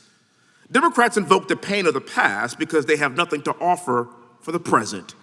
They don't want an honest debate. They want emotional manipulation. They want outrage. They want division, as evidenced by our discussion in this very hearing today. They want Americans to fight each other because chaos is politically useful to them. Words like racism and white supremacy and Jim Crow 2.0. For the purposes of elucidating my colleagues on the other side of the aisle, let's take a hard look at what real Jim Crow was. Check out this one behind me. You see, this is Jim Crow. This is what Democrats call Jim Crow. Next slide, please. See, that is Jim Crow. For whatever reason, this is what Democrats call Jim Crow. Next slide, please. That is Jim Crow. This is what Democrats call Jim Crow. I know that some of these images can seem to be very jarring to many of us that haven't experienced that over the course of the past 40 years of my lifetime. I never saw these things. I never experienced them personally, but I have family members who have and who did. And that's why it is extraordinarily important for us to be very, very careful with what we compare to Jim Crow, because this country has come a very, very long way. I keep saying this over and over and over and over again till I am blue in the face. I represent a white majority district along with 3 of my other black colleagues here in Congress. And you know what? Nobody cares about what we look like. We are being judged not by the color of our skin, but by the content of our character, because we've come a long way from this. I don't want to go back to that. In fact, I want to continue on the path that America has set forward in the name of Jesus Christ. And I want to let people know that we don't need to be angry. We don't need to be divided. We want equality for everyone. Let me be crystal clear. This is not 1960 anymore. It's 2026. And the fact that groups like these are willing to stoke the flames of hate by funding the KKK is absurd. With that, I yield back the remainder of my time. Thank you for being here. Thank the gentleman. He yields back. We now go to the gentlelady from Pennsylvania, Ms. Scanlon. Thank you, Mr. Chairman. As we heard earlier, in July 1983, the Ku Klux Klan firebombed the Southern Poverty Law Center's offices in Montgomery, Alabama. The Klan carried out its violent attack because the SPLC had stood up against it and has continued to stand up against hate in the following decades, whether it's racial and religious hate, hatred of immigrants, or the LGBTQ community. This melted clock, which was frozen in time by the KKK firebombing, still hangs in SPLC's headquarters as a reminder of the very real dangers of defending American civil liberties from hate. So how grotesque is it, given that history, that the majority has chosen to frame this hearing as an accusation that the Southern Poverty Law Center itself is in the business of manufacturing hate? But with the increasing shamelessness of the Trump administration and its congressional allies, none of us should be surprised that they are desperately trying to manufacture a reason to attack one of the organizations standing up to their assault on American civil rights. They're trying to turn back the clock and drag America backwards into some of the darkest days of our past. What has changed is not the Southern Poverty Law Center, but the way that this administration, with its embrace of white nationalist rhetoric and groups, has decided to rewrite facts and history. In the past year, we've seen pardons of Proud Boys and Oath Keepers who orchestrated the violent January 6th attack. The DOJ hiding from the public government research confirming that right-wing extremism poses the biggest domestic terrorism threat to our nation. The White House issuing NSPM 7, a directive that the Department of Justice and IRS target left-leaning groups that the White House has declared without evidence are a threat to our national security. And members of the administration making repeated statements that they intend to destroy nonprofit groups like the Southern Poverty Law Center that are a threat to their extremist agenda. This White House has engaged in a concerted attack on the pillars of civil society that would ordinarily hold it accountable, going after law firms, the courts, legacy media, universities, organized religion, and even the Pope.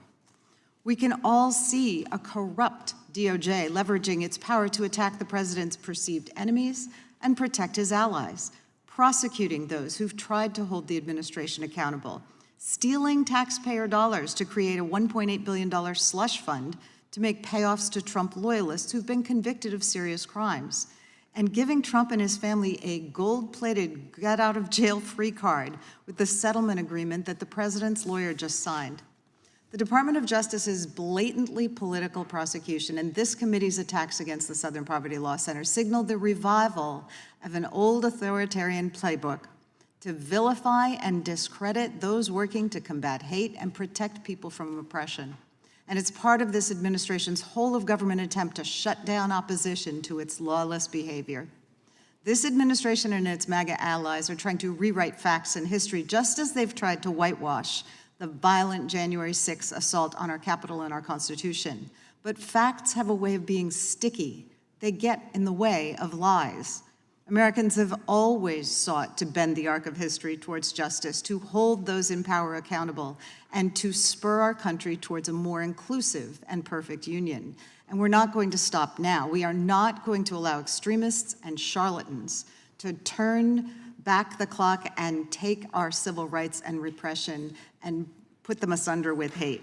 So, Ms. Wiley, the DOJ's indictment targets SPLC itself rather than individuals. Is the administration's goal to take out the organization, and why? Well, I certainly can't speak for the administration. I think that what is so concerning to us as a civil rights community is that the Southern Poverty Law Center has been attacked because it does work to ensure that Black voters can vote, because it does work to show and ensure that fair maps are drawn for places like Alabama and Louisiana, where, yes, because we still have racial segregation in this country, Black people have to be packed or cracked to take away the opportunity for them to decide who can represent them that will actually be accountable to them. These are incredibly important for civil rights, but it's also incredibly important for people's ability to have voice and power, including to dissent and disagree with the policies of this administration. Do you think that The gentlelady's SPLC time might has have been expired. targeted because it published emails by Stephen Miller that were expressing white nationalist sentiments? The gentlelady may answer briefly. Possibly, yes.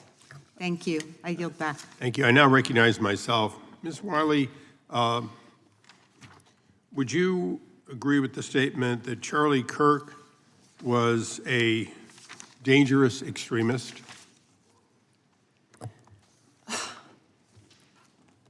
I can't answer the question that way. I can certainly say that No, statements that I am aware of that Mr. Kirk made were ones that I would consider to be dangerous. And would those be the ones that he took directly from the Bible repeatedly? I'm referring to the ones that he made about Black women and Black communities, the stereotyping that stereotyped a whole group of people. So you would put him on a list of dangerous people that should, as the Southern Poverty Center did. I don't designate groups. I'm just Well, you've had answering your opinions on question. everything the Democrats asked for. I just thought you might have an opinion on that. I shared my opinion about some of the things I heard he said, yes. Okay. Would you agree that a group could be good, have a great mission, do a lot of good things, but also commit crimes? Well, I mean, anything is possible. I think Well, what we're no, talking about it's- today is a that was kind of a specific yes or no, but, organization. It's a specific organization we're talking about, though, which is Southern Poverty Law Center. And I So think your, the point is, your opinion is they can't commit crimes because they do good? my opinion is that we see a prosecution where we know that the Southern Poverty Law Center offered evidence and is asking for accountability about whether that exculpatory evidence was shown to a grand jury. That should concern all Americans. Okay, Mr. O'Neill, I'll ask you essentially the same question. Would you say that Southern Poverty Law Center does some good work, at least historically? Yes. And having looked at the evidence, would you say that it appears to be overwhelmingly evidence of criminal activity? I would direct audiences to page 10 of the indictment, where there's a direct quote from an employee saying, "I certify that I am the sole owner of the above named proprietorship." This is a statement to a bank in December of 2016. And then the statement from then Chief Executive Officer of the SPLC, Margaret Wong, who said that the accounts below listed were opened for the benefit of the Southern Poverty Law Center operations and operated under the center's authority. Okay, so what you have is actual evidence of bank fraud. I'd say it's black and white. Okay. So long as the quotes from the indictment are accurate, I have not seen. Well, the people will go to jail if those, if it turns out that, that in fact it was true, but they've indicted them. So, both sides are playing high risk, but it appears as though the evidence is overwhelming. Ms. Wiley, did you ever hear of the Jewish Defense League? Are you familiar with them? I'm not familiar with them. Okay. Anyone else familiar with them? You are. Mr. O'Neill, you're familiar with them. They go back to the days of New York City and going after basically white supremacist groups, anti-Semitic groups. Yes. Would it surprise you to know that Irv Rubin and Earl Kruger both went to prison for attempting to blow up my office in 2001? I was not aware of this, but it wouldn't surprise me. Earl Kruger later died in prison. Irv died before being tried, but the other was convicted and eventually actually confessed. So I'm very sorry to hear that. Here's a group you know of. They have a history of fighting anti-Semitism, something that's been mentioned on the other side, and that obviously still exists in this country, as does racism. So you can be a good group, and yet you can have criminal activity, an activity that flies in the face of what you say you stand for. Yes. Ms. Wiley, I asked you that question for a reason. Dr. Swain here has, in fact, a history of being falsely accused, a history of being gone after. Mr. Perkins has given these examples. The other side has spent a lot of time here today trying to tell us that it's all motivated because somehow we're persecuting people in this administration.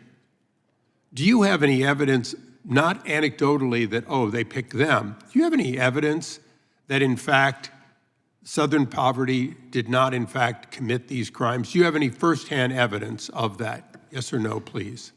Well, the Southern Poverty Law Center has a motion before the court right now which actually says that the Department of Justice admitted that they knew that the banks knew Southern Poverty Law Center owned the accounts. That is evidence in the public record that will be tried in court. I will look forward to that in trial, and I want to thank all the witnesses today for bringing out the fact that we should, in fact, this committee should be looking at these not-for-profits and whether, in fact, they have deviated from their mission.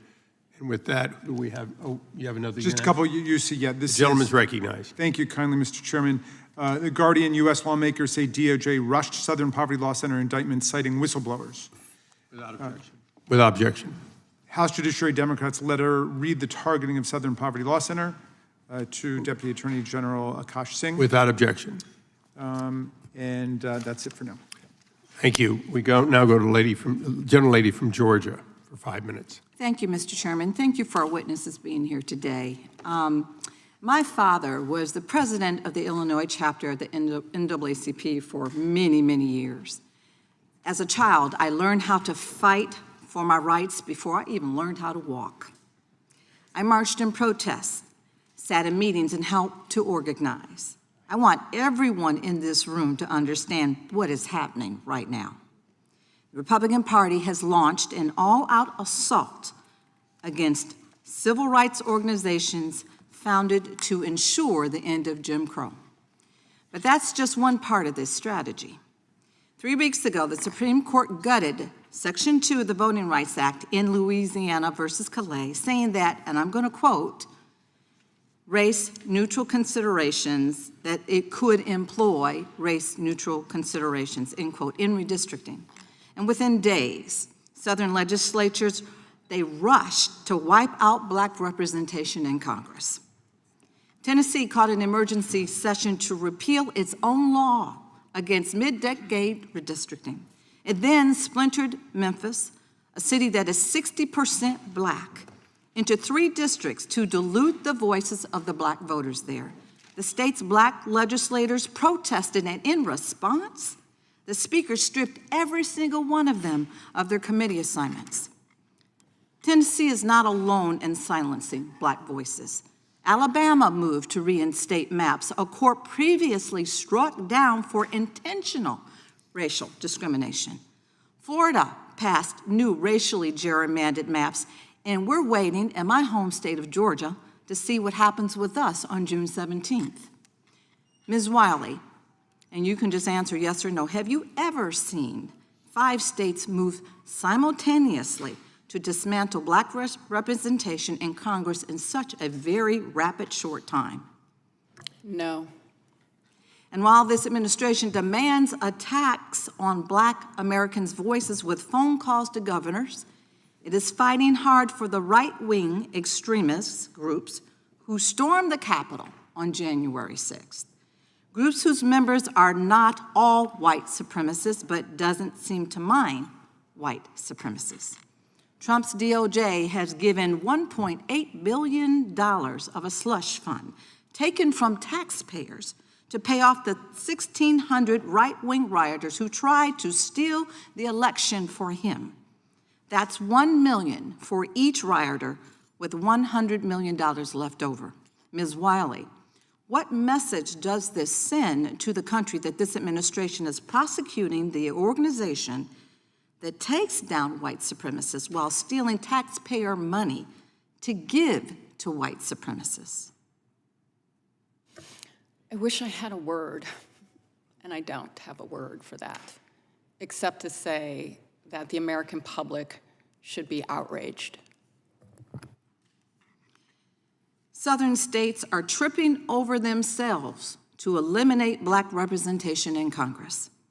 The president is doling out reparations to white supremacists, and DOJ has indicted the Southern Poverty Law Center, an organization built to defend the rights of Americans, on charges so flimsy that it would make Bull Connor and George Wallace blush. Americans deserve a voice in our democracy, representation of their interests, and should not have to fight for their basic civil rights again and again and again. Race should not be a factor. This is an attempt to roll back the progress made through the civil rights movement and strip Black Americans of their voice in public life, using the same tactics as Southern segregationist states following the death of Reconstruction for the very same goal. I am a child of the civil rights movement. We have seen this before. If we needed a reminder or a wake-up call that Jim Crow is alive and evolved, these legislatures made sure that we got the notice. Ms. Wiley, would you like to expand on any previous questions or statements that you weren't able to complete? I just want to remind us that the federal agencies, FBI, DEA, AFT, spent over $548 million on informants for a reason, because they thought it was going to help them keep people safe.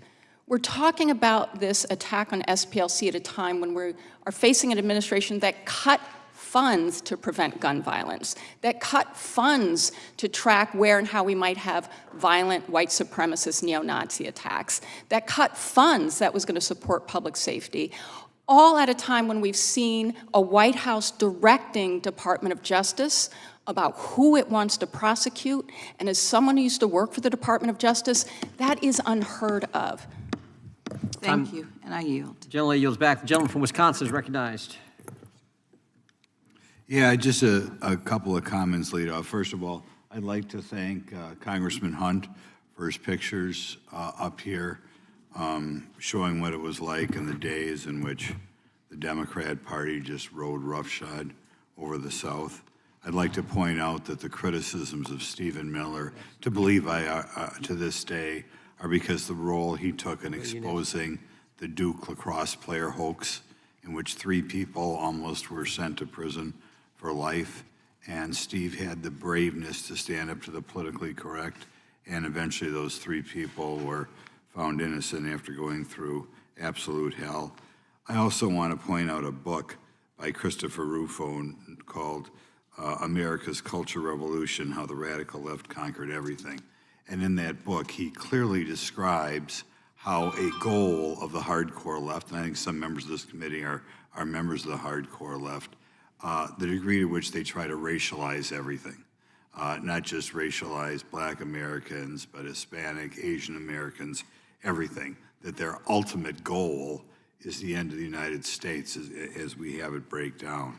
And it should be mandatory reading. And I think when you talk about Joe Biden screaming about white supremacy all the time, I think a lot of us must wonder what in the world is he talking about. But what he's talking about is he's trying to divide America on racial lines, which is really just a horrible thing. And finally, I don't have time to look into it. I know if you Google Ann Coulter and Proud Boys, and Ann Coulter is a many times New York Times bestseller, you may get a different version of the narrative we'd had today on the Proud Boys.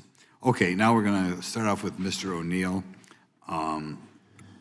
Given the SPLC's long documented pattern of partisan activism, financial misconduct, and by the way, the financial misconduct by itself is enough that nobody should ever be citing them for anything, and its recent federal indictment for secretly funneling millions of dollars to individuals tied to extremist groups, how do you explain the continued willingness of major press outlets to cite the SPLC as an authoritative source?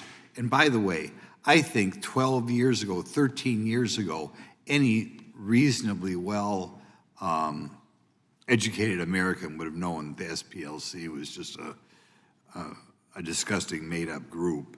And I would think that any newspaper, magazine, online magazine that cites them should be considered totally discredited, anybody who's done it the last 12 years. But how do you, Mr. O'Neill, explain why so-called major press outlets, at one time prestigious outlets, still cite SPLC as an authoritative source? I think it's because the SPLC positions itself as a weapon of the left by demonizing the sorts of conservatives that many in the mainstream left want to render irrelevant, and therefore it is a weapon, a reputational weapon against people who are inconvenient for the left's narrative. Yep. Go ahead, Mr. Perkins.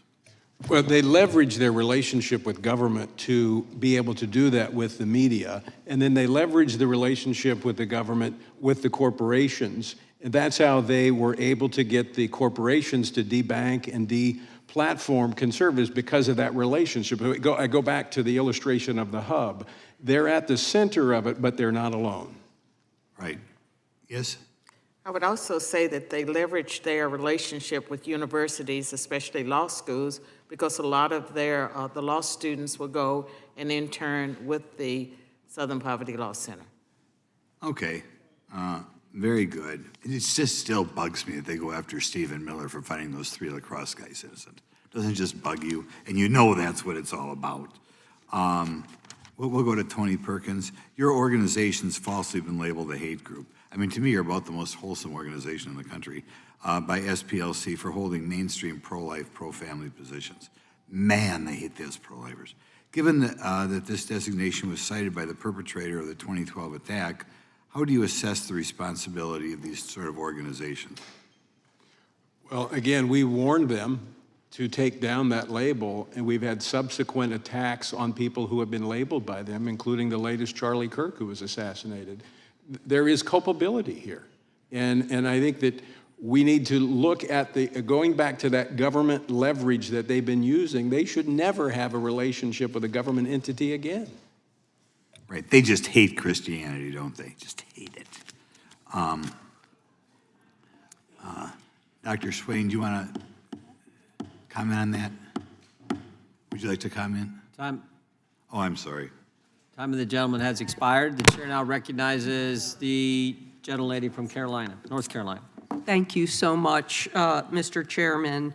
Just reminding people that many of the roots of anti-racism and civil rights in the South came from the churches, very Christian people.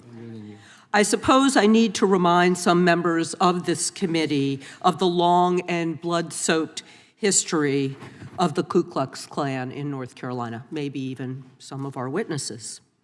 During Reconstruction, the Klan lynched and assassinated countless Black and white leaders who opposed them. In the 60s, the Klan grew to more than 10,000 members in North Carolina, more than any other Southern state combined, and they earned the nickname, and North Carolina earned the nickname Klansville, USA.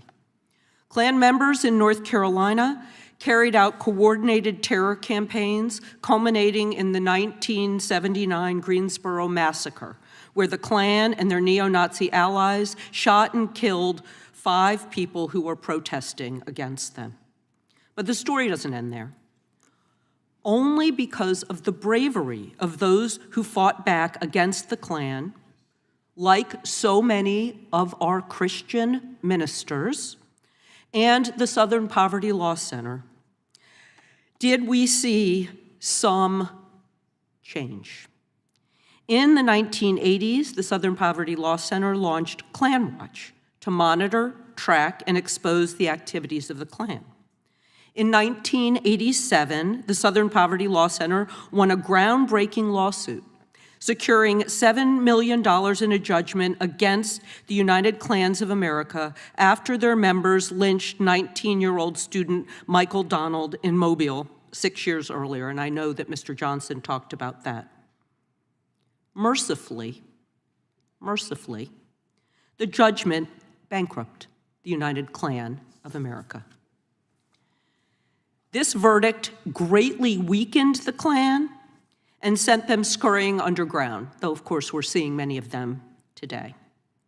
But it didn't stamp out the last rotten remnants of the Klan throughout the South.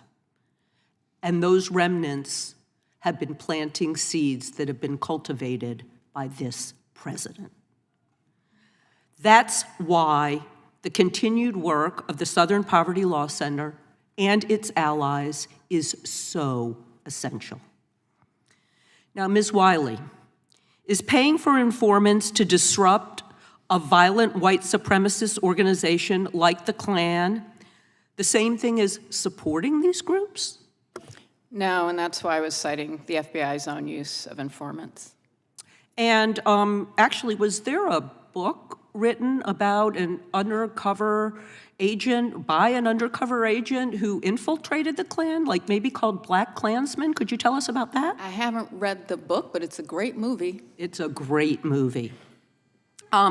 So given that the SPLC's incredibly successful history of fighting the Klan and other extremist groups, do you think that the people who have been consistently donating to the SPLC were surprised that the SPLC was paying informants to monitor, report, and expose the violent activities? Well, the only things we've heard in the public sphere is donors saying that the SPLC did what they had hoped donors would do, and we know from the public record that they're continuing to try to give money to the SPLC to continue its work. I kind of hope this lawsuit, this specious lawsuit, results in more contributions to the SPLC. Might be a silver lining to the lawsuit and this ridiculous hearing. Even the amateur hour Trump lackeys at DOJ know that this is a specious lawsuit. They don't believe these cynical charges. They know it's wrong. The SPLC is not funding the KKK or far-right groups. The SPLC is taking them down. But at the same time, the President of the United States is trying to use taxpayer money to fund people who have assaulted police officers and tried to disrupt the peaceful transfer of power. We have to speak truth. We have got to tell the American people what is going on, and that might be the only good thing that comes out of this ridiculous hearing. Thank you, and I yield back. I'm not sure Leo thinks the hearing's ridiculous, but actually, I'm pretty sure he thinks it doesn't. Gentlelady from Georgia is recognized. Thank you so much, Mr. Chair. I have unanimous consent request. I request unanimous consent to enter into the record an article from April 15, 2026, titled Justice Department Moves to Toss Seditious Conspiracy Convictions of Oath Keepers and Proud Boys. Without objection. And the second one I have is several Tennessee House Democrats stripped from committees after last week's special session. Without objection. Thank you. Gentleman from New Jersey is recognized. Thank you, Chairman. I'm going to take the gentlelady from North Carolina's advice and get to what I believe is the truth here. And I'm going to get a little historic on you. Anybody ever hear of Machiavelli? Remember that when you learned that in school? You know, and you can debate the exact wording of what it means. You can debate the exact origin, but the meaning is basic and it's simple and it's as old as politics itself. If you believe, according to Machiavelli, that your cause is important enough, that it's righteous enough, that you want to obtain certain goals, that it's urgent enough, there are no rules, no morals, and no ethics. Truth becomes flexible, and there are no standards anymore. And people start telling themselves that anything is acceptable if they can win, if the outcome is important enough to them. This is about winning. This is about the left wing, I'm sorry, but it's about the left-wing Democratic Party wanting to win and using the SPLC, using each other as tools to make sure that they win elections and put out misstatements.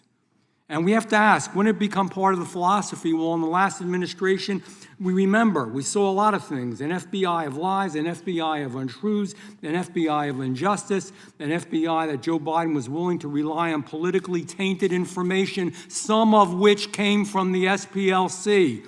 Bad information. We know now that it was wrong, that it wasn't true at multiple levels. The AG told us that the greatest threat facing the entire country was domestic violent extremists. But the real threat, the great threat, a great threat to freedom, was his own Department of Justice and his own FBI back then. It was scary. If you had a different opinion, guess what, folks? And I'm not trying to address this to you, Mrs. Wiley. I have a right to be conservative. I have a right to a different viewpoint. But there's not one human being up here that supports the Ku Klux Klan. None of us like it. I bet you there's nobody in this whole damn room that supports the Ku Klux Klan. Catholics saw the clearest example of this. It was hateful. It was hurtful. They went after Roman Catholic churches. They were going to have undercover agents. Thank God we found the information. It would have been going on. They went after Hindus in my own state of New Jersey.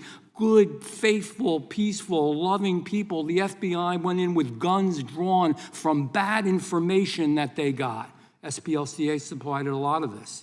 The FBI painted them as domestic terrorists. The same thing with parents in school board meetings that were worried about the stuff their own biological children were being taught to them. It is wrong.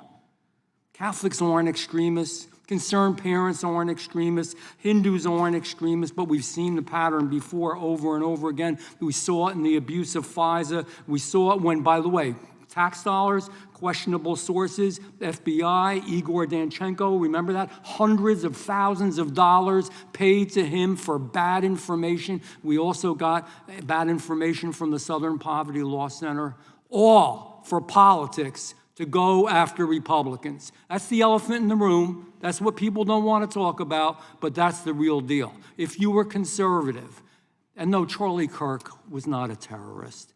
If you just sat and listened to what he said, you might not agree with it. He was just a very faithful, conservative person. It's his right.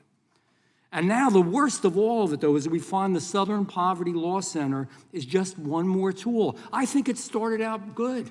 I think they wanted to do good things. I think there are still people in there that want to do good things, but it's been used in a way that is perverse and awful to get political goals of a political party accomplished. Machiavelli through and through. It's pretty damn amazing. People donated money believing they were helping good causes, helping vulnerable people, and in the beginning they were. Nobody wants racism. Nobody up here in this room wants racism. Nobody wants to hurt anybody. Nobody wants to hate anybody. But the Southern Poverty Law Center and the work that they've done in recent times has actually caused more hate, more hurt, and more problems. They gave money to the KKK. I don't give a how you approach it, what you say about it, it's a bad thing. I just got some real quick questions because I know I'm running out of time. Mr. Perkins, should the Southern Poverty Law Center have had such a high level of influence in federal agencies? No. No. Mr. O'Neill. No. In fact, with the FBI memo, the SPLC has suggested that the Catechism of the Catholic Church is itself a hateful document. It's unbelievable. I'm a Roman Catholic. I resent that, Ms. Wiley. I'm not a hateful person. I would never hurt anybody. I resent that. And so do a lot of Catholics, and so do a lot of people of faith. They have a right to... Mr. Chairman, if we're going to run over time, No. can we talk about the Wait, president's attack on the Pope? How does an organization... Is that part of your presentation? Last question, then I'm done. How does an organization maintain credibility... Gentleman from New Jersey controls the time. Gentleman as an can ask authority his on last question. I'm losing my time here, but how does an organization maintain credibility as an authority on extremism if there's serious concerns being raised about its own extremism, its own judgment, and its own activities? Real quick, Mr. O'Neill, Mr. Perkins. And Dr. Swain, how about you go?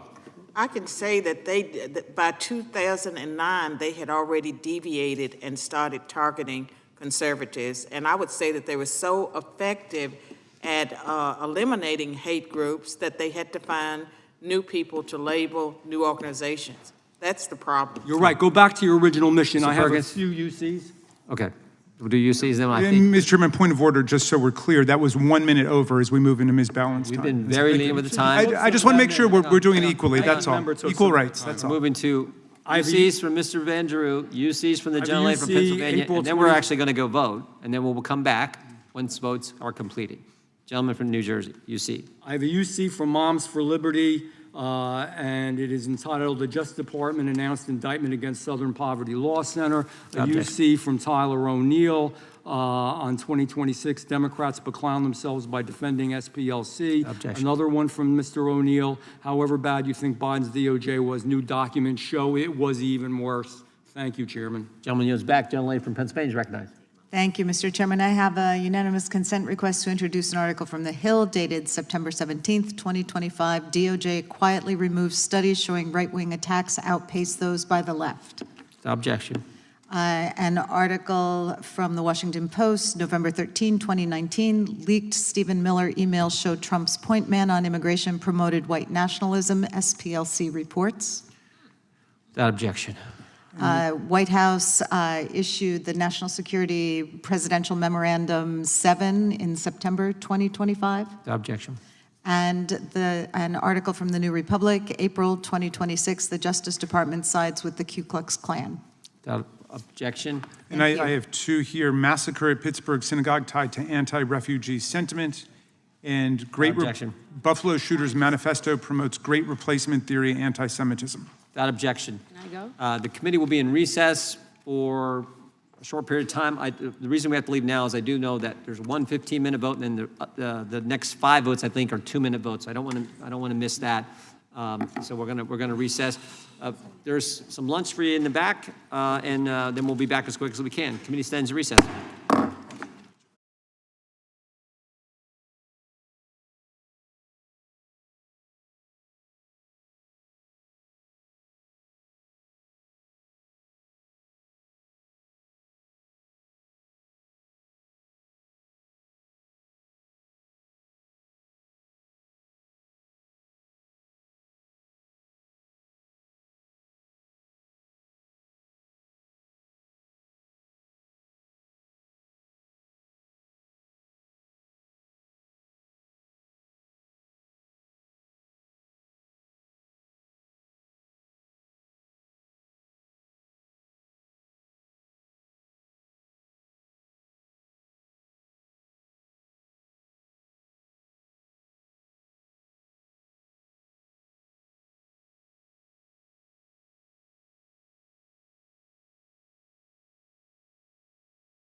Committee will come to order. The gentlelady from the great state of California is recognized for 5 minutes. Thank you, Mr. Chair. I previously asked in this committee why the DOJ took down the NIJ's journal dedicated to domestic radicalization, violent extremism, and terrorism. In that journal, the DOJ research found that since 1990, far-right extremists have committed far more ideologically motivated homicides than far-left or radical Islamist extremists.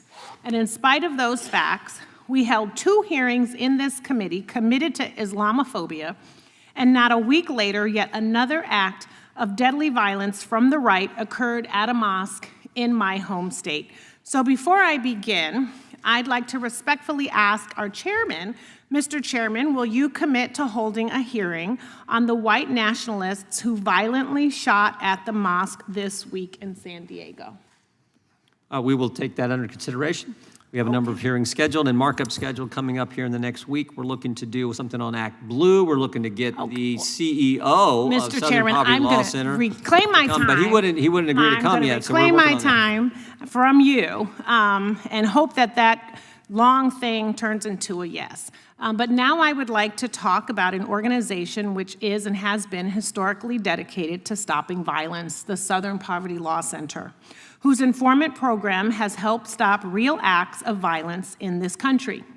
SPLC shared intelligence gathered from informants directly with law enforcement agencies, including the FBI and DOJ. That information helped stop a neo-Nazi from obtaining a security clearance and helped thwart a planned terrorist attack targeting a synagogue and an LGBTQ bar in Las Vegas.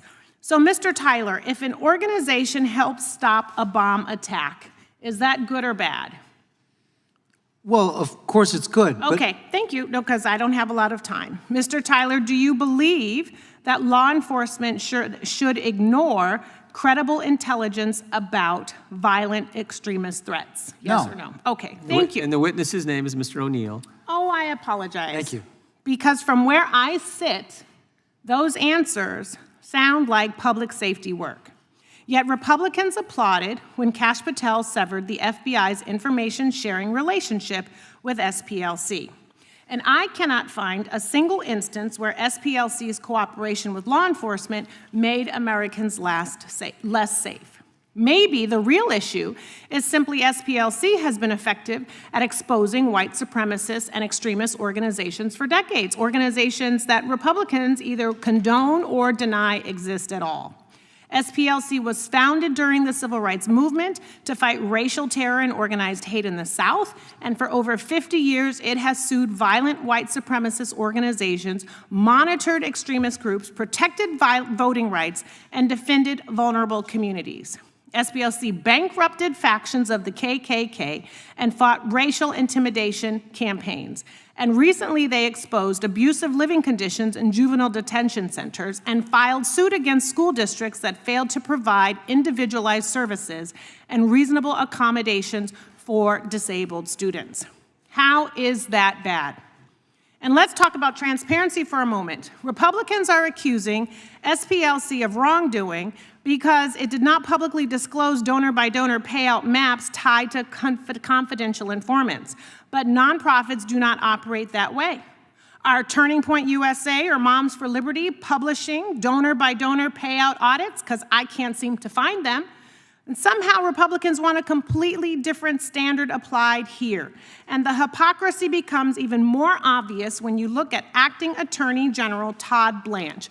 Mr. Blanche publicly attacked SPLC over its confidential informant program while refusing to rule out taxpayer-funded payouts to January 6 rioters, including individuals convicted of assaulting police officers. So why is secrecy suddenly unacceptable when a civil rights organization uses confidential informants to stop violent extremism, but perfectly acceptable when this administration creates a $1.8 billion taxpayer-funded white reparations slush fund? Why are Republicans attacking SPLC while refusing to provide transparency about who could receive taxpayer-funded payouts tied to January 6 insurrectionists? This hearing has nothing to do with oversight and nothing to do with public safety.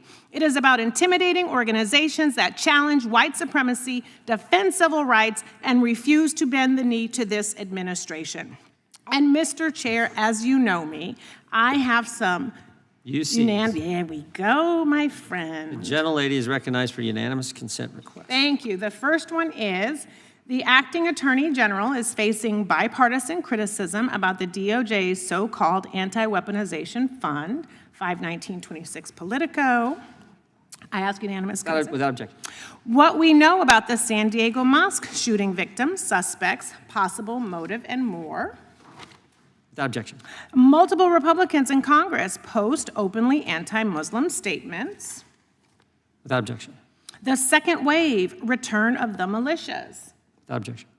Pentagon tightens ban on supremacist activity after years of denying problem. Without objection. SPLC, DOJ lawsuit, a wake-up call to end Mississippi's school-to-prison pipeline. Without objection. SPLC report reveals the high price of Florida's incarceration of Black children. Without objection.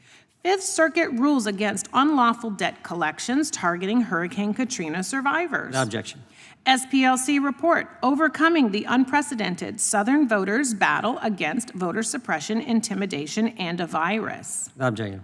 SPLC announces new campaign, Poverty is Not a Line, during Poverty Awareness Month. Okay, without objection. How the threat of political violence is transforming America. Okay, without objection. And the last one, right-wing extremist violence is more frequent and deadly than left-wing violence. Without objection. Thank you, Mr. Chair, and I am looking forward to getting additional information on when that possible hearing And can just for the happen. record, Republicans aren't upset when the Southern Poverty Law Center labels racist organizations racist. We're upset when they label non-racist organizations, conservative organizations racist, and we're upset when they pay racists. That's why we're having the hearing. The gentleman from gentlelady is recognized, and the gentleman from South Carolina. Thank you. The 11-count indictment of the Southern Poverty Law Center over wire fraud, false statements, and conspiracy to commit money laundering states that between 2014 and 2023, the SPLC covertly funneled more than $3 million in donated funds to individuals who were associated with several violent extremist groups, including the KKK, the National Socialist Movement, and the National Socialist Party of America. Because the SPLC was instigating rather than infiltrating these hate groups, donor money was seemingly being used to create and prop up the very hate that SPLC claimed to be fighting against. More hate means more money for the SPLC, and this led to a transformation of this corrupt and divisive group, moving towards a creator of hate within America. There is a fundamental difference between federal law enforcement using paid informants and a nonprofit organization lying to financial institutions to compensate people to foment hate, racism, and anti-Semitism. The SPLC's field sources were doing much more than gathering information. For example, the indictment notes that one field source, quote, made racist postings under the supervision of the SPLC and helped coordinate transportation to the Charlottesville event for several attendees, end quote. Mr. O'Neill, do you believe that SPLC's conduct crossed the line from infiltrator to instigator? Yes, based on the information in the indictment. So in response to the indictment, we also found out that the SPLC was sharing information with law enforcement. I've got concerns about that because of how biased the SPLC obviously is, and the information that they were sharing with law enforcement was also biased. I think that you can tell that by the questioning, or at least the accusations that were just recently made, and even some of the articles that were identified by the woman from California. The articles themselves, even accusing the folks this week of committing the horrible act at the mosque out in San Diego. Their own writings defy and disagree with what she was alleging over there. Individuals on the right and left have long recognized that the SPLC is no longer the group that it was founded to be. Mr. O'Neill, shouldn't we be concerned that our government and law enforcement are accepting information from knowingly biased sources? Yes, we should be concerned that they were receiving information specifically from a group that systematically demonizes concerned parents, conservative Christian groups, and even groups of LGBT people who oppose the sexualization of children. So if the SPLC were instigating criminal action and then reporting such information to law enforcement, would that not raise even more legally dubious conflicts? Mr. Perkins. It would. SPLC was it was like they were hiring an arsonist to create a fire. Then they were calling the fire department and ratting out the arsonist that they hired. And then they wanted to someone else, or accusing someone else of setting the fire. Well, but they also wanted to get Citizen of the Year award by calling in and turning in the arsonist that they paid. It's a conspiracy that goes way beyond just money. This was about trying to demonize, silence, and completely eliminate any opposition to the left when it came to their agenda. And that's what's played out, I think, today with the questioning in your testimony.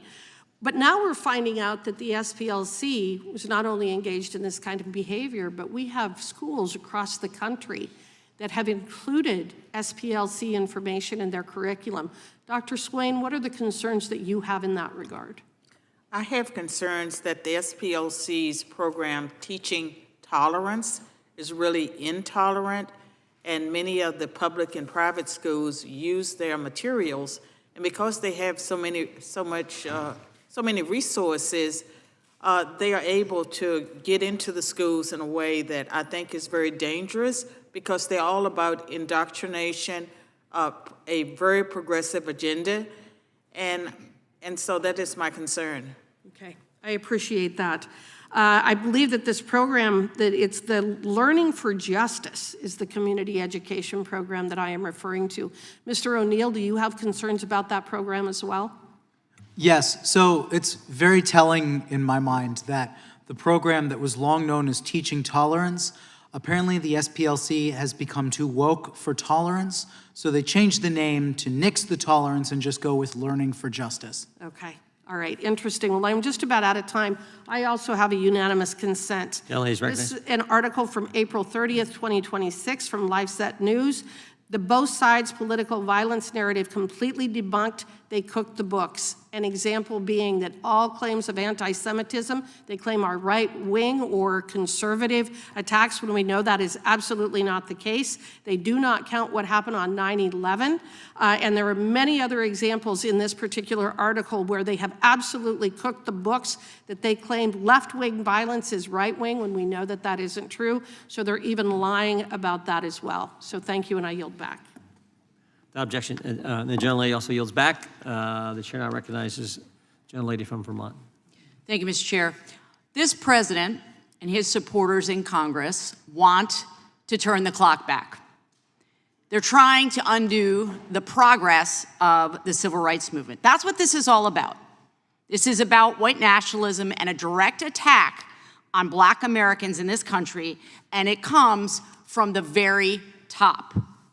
That's why we need groups like SPLC, because the president is systematically taking us back to the darkest chapters of American history. Rather than face accountability from the voters, he is fully embracing authoritarianism. Sham indictments against nonprofits are just one part of this plan.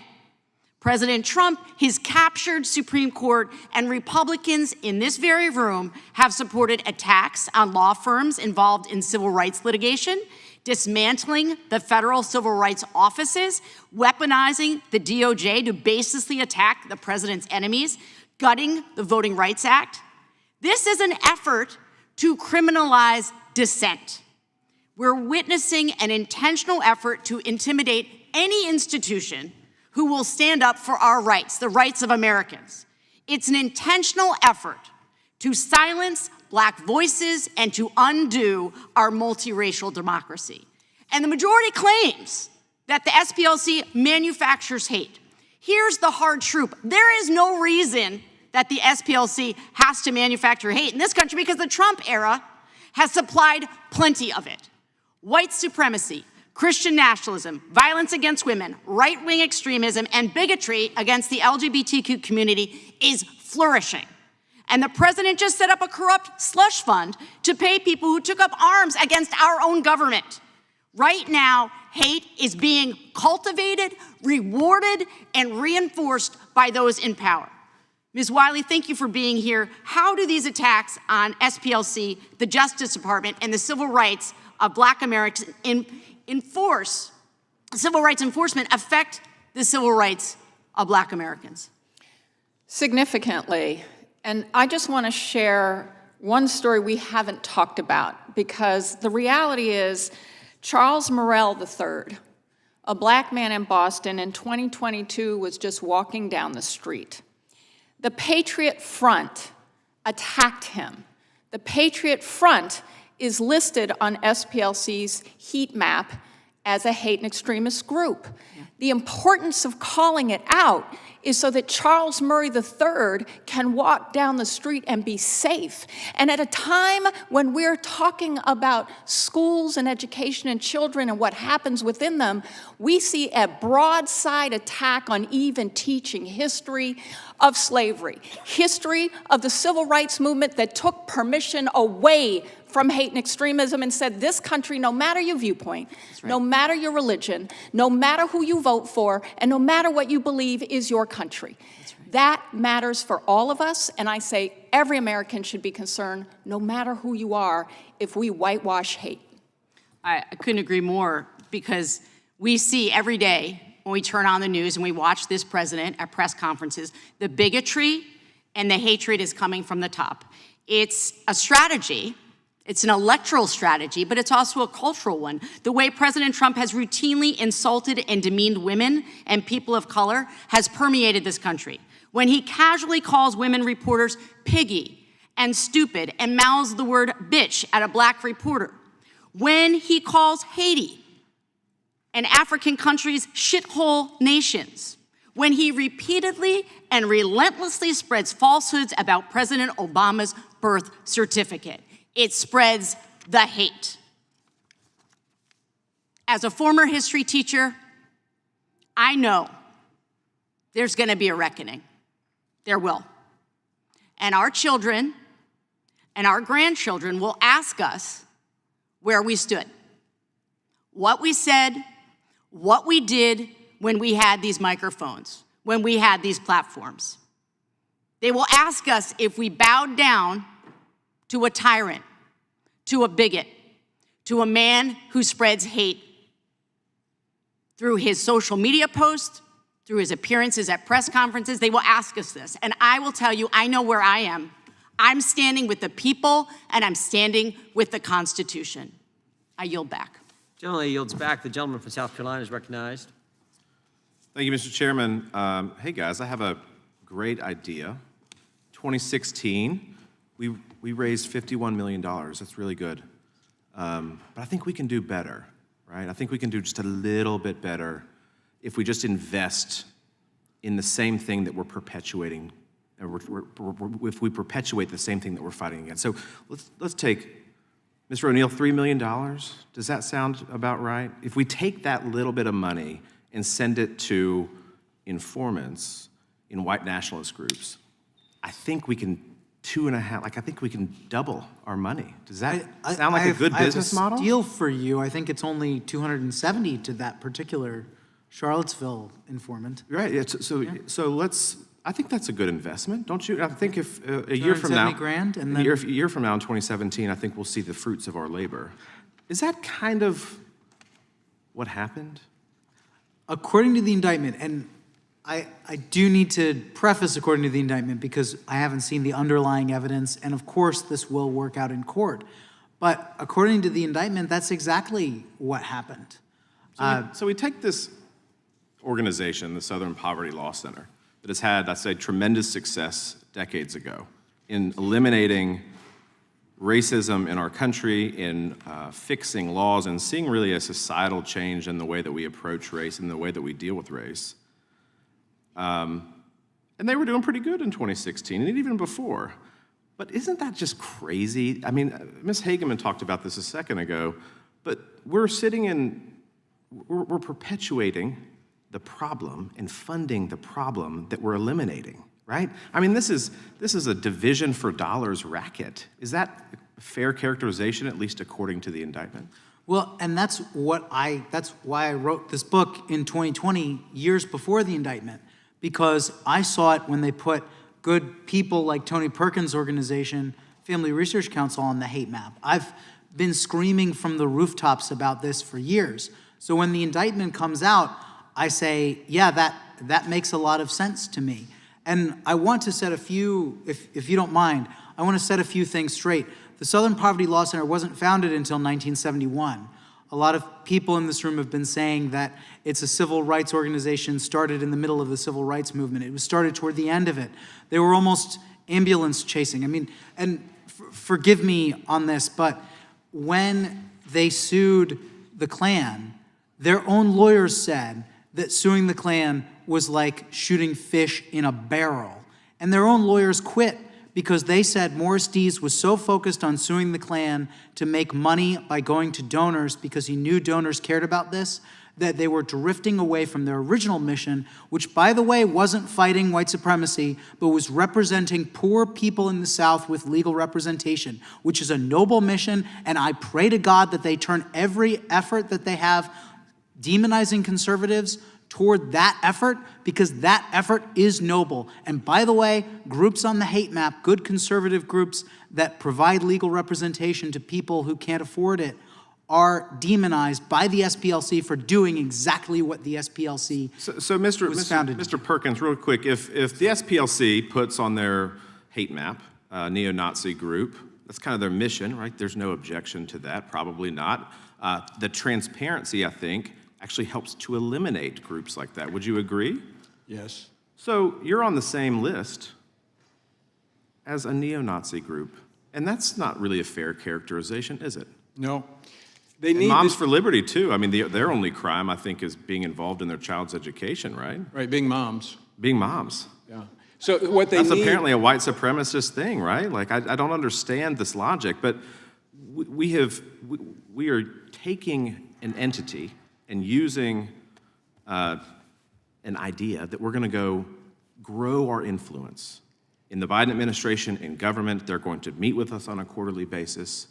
And we're going to go after people. It became, I think, and maybe this is fair to characterize, but the SPLC went from maybe an altruistic entity at its inception, on a good day, to really a racket of let's go grow our influence, let's balloon our fundraising. I mean, what's their foundation right now? $700 million?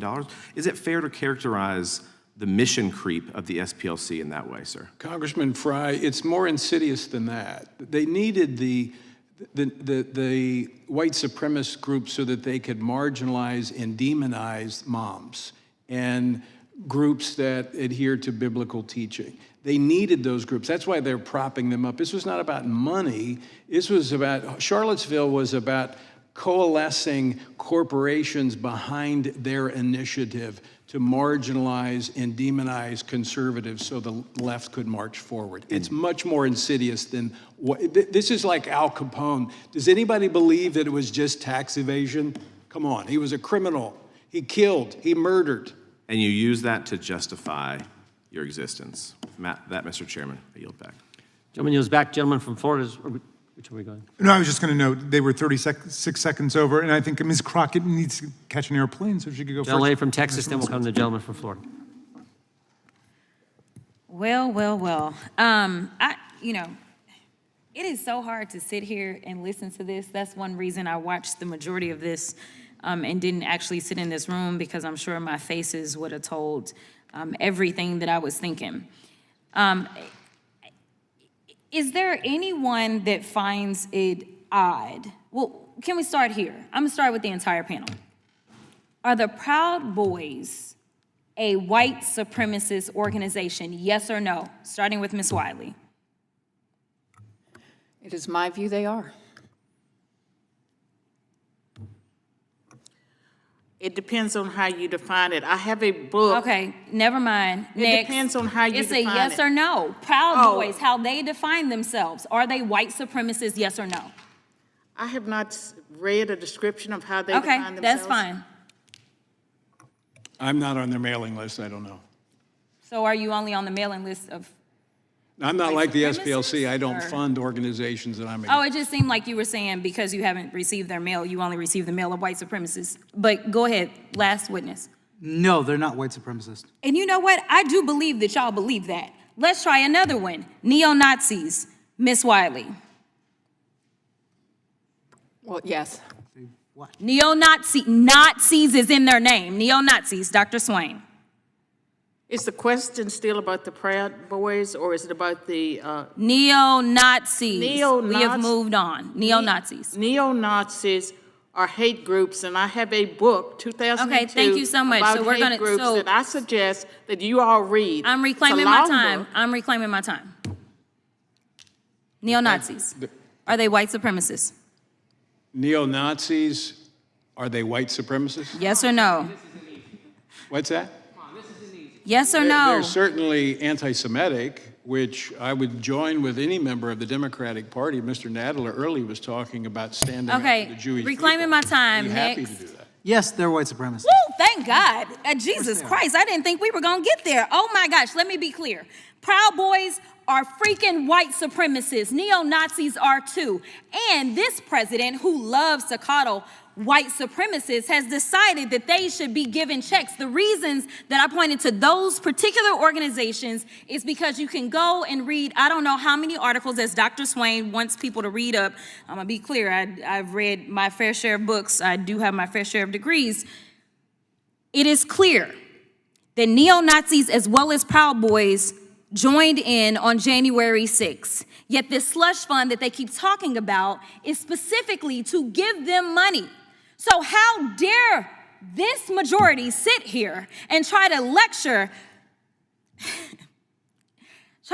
this organization about money?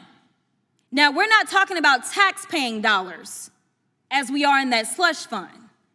But you're telling me that $2 billion in the same country that I'm sure some of y'all would struggle with whether or not the enslavement of black people was good or bad. I'm not even gonna go there and ask y'all the question because y'all struggle with defining that these people were white supremacists. But this country still hasn't thought that reparations made sense for black folk in this country. But at the same time, they've decided that people that are in organizations that are absolutely white supremacy organizations should get our tax dollars because they decided to tear apart or attempt to tear apart our democracy. They are being rewarded. These are people that went through our criminal justice system. When people on that side of the aisle claim that they love law and order, they went through it. They either entered pleas of guilty or they were found guilty. And this president, on day one, his priority was not around racism. It was around doing things like letting them go and now putting money in their pockets. We haven't had one hearing on white supremacy. Yet when we look at things like the killing of Ahmaud Arbery, George Floyd, Breonna Taylor, the 9 worshipers who were murdered at the Mother Emanuel AME Church, the 23 people murdered in 2019 during the shooting at Walmart in El Paso, the 10 people murdered during the 2022 shooting at a grocery store in Buffalo, New York. All of these were murdered by white supremacists who are empowered by the Republican Party's racist rhetoric and policies. This is the same party that wants to drag us back to the Jim Crow era. Some say that there aren't poll taxes, and I guess it's because they're not listing the amount of money. But when you tell somebody that they've got to go and pay for something, say, like a passport that costs over $100 in order to be able to vote, that looks like a poll tax to me. Some of y'all need to read up on your history books, the very same ones that the Republicans have decided that people should not hear about because you don't want real history taught in our schools because you're afraid that it's going to hurt people's feelings to know that their ancestors were so savage that they would enslave black folk. You don't want them to understand why the 14th Amendment mattered then and it matters today. You don't want them to understand that when they draw these racist lines and tell black folk that they shouldn't have representation in this country, that it is against the Constitution. You want them to be ignorant so that they can sit up here and be your token for your has mission. expired. Well, you can't yield because you've done run out of time.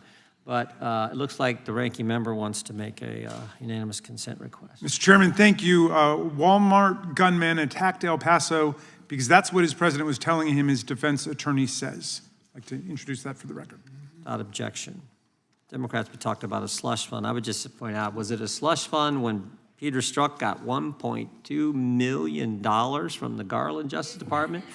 Was it a slush fund when Lisa Page got 800,000? You know, Peter Strzok's the guy that said, I'm in the Northern Virginia Walmart. I can smell the Trump supporters. And the Biden Justice Department gave him $1.2 million. Gentleman from North Carolina is recognized. Thank you, Mr. Chairman. Ms. Wiley, I want to talk to you about the Charles Morrell case that you mentioned earlier. You said it happened where? Boston, In Boston? Massachusetts. Yes, sir. And he was attacked by whom? The Patriot Front. The Patriot Front. The SPLC did not give the Patriot Front any money, is that correct? I don't know. You don't know? No. And how was he attacked? And pardon me, I'm just not familiar with this case. The Patriot Front was had a march that they were engaged in without a permit, and he was attacked on the street. Was he killed or just assaulted or? I don't know that it matters if we're talking about a hate crime, which is what we're talking about. I'm just trying to get the details, ma'am, and I'm leading up to this. Would you be willing to condemn the local leaders' efforts to defund the police? Because I agree with you. We should have safe streets. I'm sorry, I'm not quite. Will you condemn Boston's local leaders from trying to defund the police? They did that in their recent budget proposal. I don't live in Boston. What I will say is this was a hate crime. You think that defunding the police helps or hurts public safety? The question I think that I was asked to come speak to was the rise of hate and the critical importance of us addressing and protecting civil rights. Well, you said earlier that you respect Mr. Murrell's right to a free street. So I'm asking you, will you condemn the local leaders' efforts to defund the police?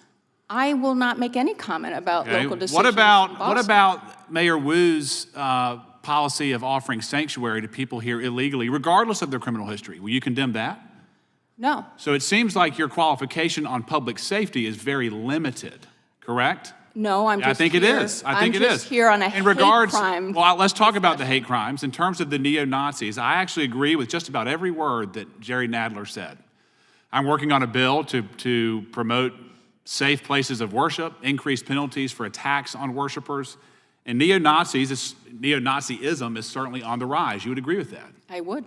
Anti-Semitism, attacks against Jews, Christians, members of other faiths, it's on the rise. It is. Do you know why it's on the rise? Well, I think that's why we've been so concerned about the cuts to grants and programs that are helping us understand the rise and exactly why we have young men like we saw in San Diego murder 3 men at a mosque. Are you concerned at all? And while we're concerned about the attacks on the Southern Poverty Law Center, which is also seeking to help us better understand. Do you find it at all problematic that one of the leading candidates for United States Senate proudly commissioned and displayed a Nazi tattoo on his chest for almost 20 years? Does that concern you? I don't know who you're referring to. I would only say that anti-Semitism, neo-Nazism, hate always concerns me. Would you condemn that and that candidate? He's a United States Senate candidate who proudly wore a Nazi tattoo right on his chest. Well, certainly I don't agree with any support of neo-Nazism. Now, I'm detecting a little bit of, it seems like, viewpoint and partisan bias from the SPLC. Mr. Perkins, I want to talk to you a little bit about this. Do you know why there is such fervent resistance, or I would say fervent hatred for traditional viewpoints, for Christians, for people like yourself? I do, because we have a fixed view of marriage, of human sexuality, and that stands in the way of the left's ideological push to transgender our children and to redefine marriage. And so in order to shut us up, knock us off the media, defund us, they have to label us alongside of these racist groups. Right. Ms. Wiley, do you think that biblical values are extreme? I don't even understand the question, sir. I'm Very sorry. simple. Do you believe that biblical values are extreme? I believe that people have the right to have their beliefs, including their interpretations of religion, whatever their religion is. Is Mr. Perkins' belief in traditional biblical values what brought him to the forefront of the SPLC's hate group map? I can't speak for the SPLC's You are decision. today.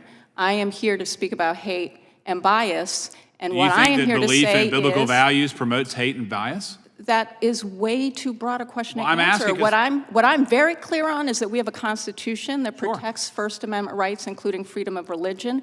We support that as a civil rights community that includes almost every faith and, Yep. and an interfaith alliance. Well, I know, let me frankly, just stop you there. I know Dr. Swain well. She's a scholar, she's independent, she's very well thought out. Why was she listed as someone to be concerned about?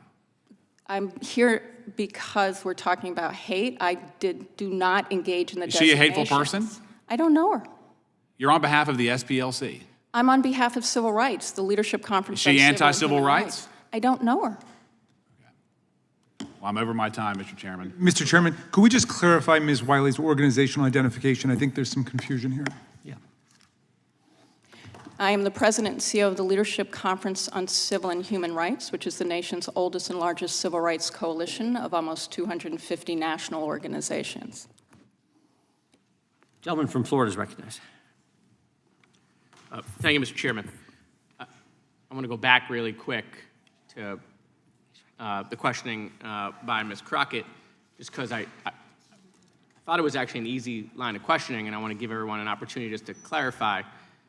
Ms. Swan, the neo-Nazis are a supremacist group, right? I know you talked about your book, but neo-Nazis are a supremacist group. May I define a white supremacist? Because I did a Cambridge University Press book, Okay. and You when keep- I you did keep- my research, I know, but Ms. Swan, I got to be honest, you're doing what the university professors did with Elise Stefanik, No, I'm talking about, well, what's the definition of this and what's no, it? I'm giving you a definition No, but because you all don't have one. No, the neo-Nazis are a supremacist group.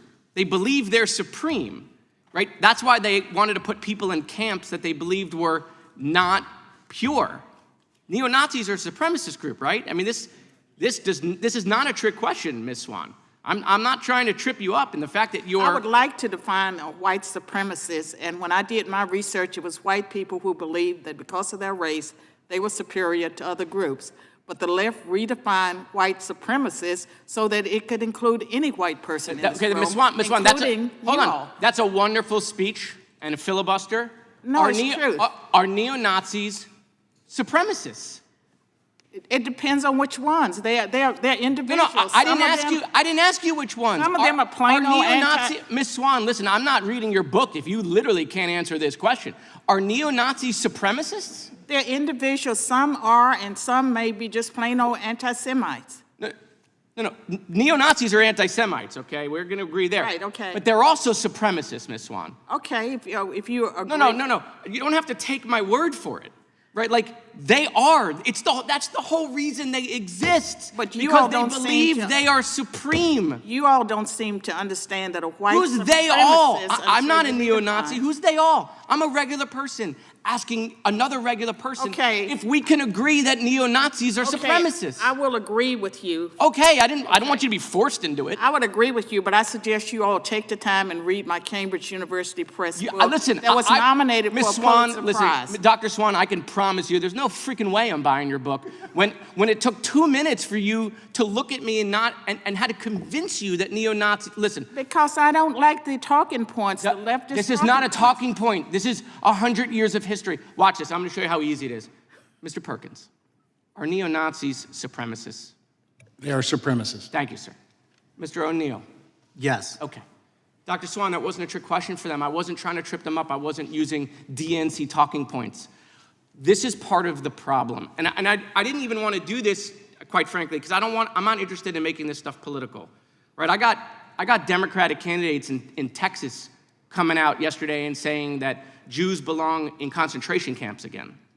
Okay? It's terrible. Like we're in real bad times. I agree. And so if we put these hateful conversations in our political box and we do the whataboutism, this is just going to continue to spread hate. I agree with 100%. We agree in Right. And that's why we got to be able to at least agree to a simple set of facts that neo-Nazis are supremacists. Right? Okay. We've moved on. We've moved on. You're there. But you all use white supremacists as a broad statement. It doesn't apply to every white person. Listen, I didn't say anything other than they're supremacists. Okay. And they are. I apologize to you, sir. Okay. No, you don't have to apologize to me. I just want you to understand, like, if we can't agree on a simple set of facts, then we can't solve real problems. So Mr. Chairman, this obviously was a specific topic that you had scheduled a couple weeks ago and invited these witnesses in. But I got to be honest, like the last week, the amount of anti-Semitic messages, voicemails, text messages I have gotten, stuff on my social media, an assassination plot, a couple months ago, someone serving 25 years in jail, and now watching someone running for office trying to join the greatest deliberative body ever created on this planet, who thinks the way forward for America is to look at 1940s Germany. Okay, my grandmother was part of the Kindertransport out of Germany. Her parents died at Auschwitz. My kids are not going to an internment camp, I can assure you. And it's becoming so normalized. It is, we've gone from, there's Americans who donate to elected officials, that are AIPAC, and then it's, okay, Netanyahu, and then it's, okay, maybe we shouldn't support foreign money, and then, okay, now we're gonna call these people Zionists, and now we're at concentration camps. By the way, we got the concentration camps much faster than I thought we would get, but here we are. And it's real scary. People are scared. People don't want to show their Jewish stars anymore. They're moving into neighborhoods just to be around other Jews because they're concerned. And one of my Republican colleagues, and I know I'm over, Mr. Chairman, I'm going to wrap it up. One of my Republican colleagues asked, do we know why it's spreading? Hate, all sorts of hate, not just anti-Semitism. This is why it's spreading. It's all here. It's really here.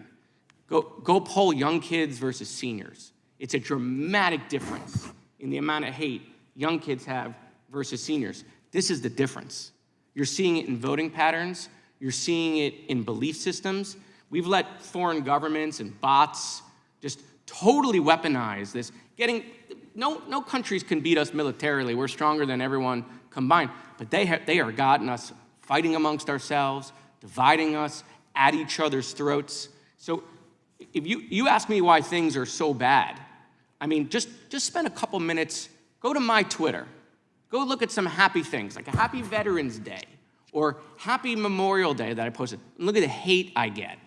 It is out of control. So, Mr. Chairman, I appreciate you doing this hearing in general, but real hate, is spreading in this country in ways that my grandparents, they're gone. But I can't imagine if they were alive to see what was going on here. And I yield back. Thank you for the extra time, Mr. Chairman. Well, I appreciate what the gentleman said, and one of the things I have personally made a commitment to do is keep it out of our party, the party I belong to. And I know you are doing unbelievable amount of work trying to keep it out of your party. The once great party of FDR and JFK, we're seeing things there that are just not healthy for this great nation. And I'm committed to doing everything I can to make sure it doesn't get involved in the Republican Party. And I appreciate your words, because it is scary, very scary. The gentleman from Missouri is recognized. Thank you, Mr. Chairman. Yes, Mr. Chairman, I have to say I agree with a lot of what my colleague, Mr. Moskowitz, just said, and I think it is a lot of the hatred and division is driven by social media, by this, especially since COVID, and I believe our foreign adversaries in many times are intervening, and I believe the algorithms are driving our young people particularly into more and more extreme views, and that's sowing social division, and that is not good for anyone other than our foreign adversaries. But Mr. Chairman, thank you for holding this committee. It is truly astounding to me the lengths to which the Southern Poverty Law Center has gone to preserve its relevance. And I think it's telling that at this, our second hearing about the Southern Poverty Law Center, my Democrat colleagues have not called someone from SPLC to defend themselves. In fact, the previous Democrat witness, very similar to the witness today, just over and over again, well, I don't speak for the SPLC. Well, why are you here then?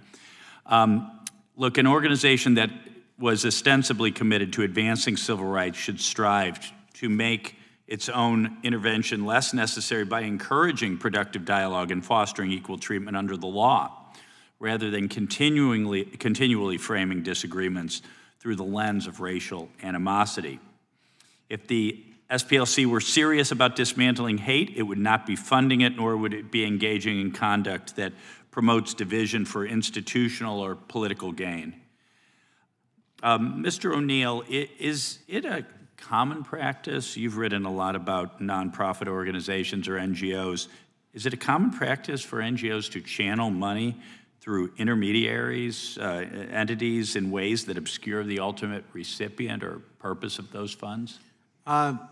Yes, to some degree. There is dark money funding through, and this happens on both the right and the left. Sure. You have groups like 1630 Fund and the Tides Foundation that seem set up to hide which donors are funding which projects. Okay. And are there legal or ethical issues with this? This, I don't know, money laundering, if you will? That's a complicated question. Yeah. It is not money laundering. Yes.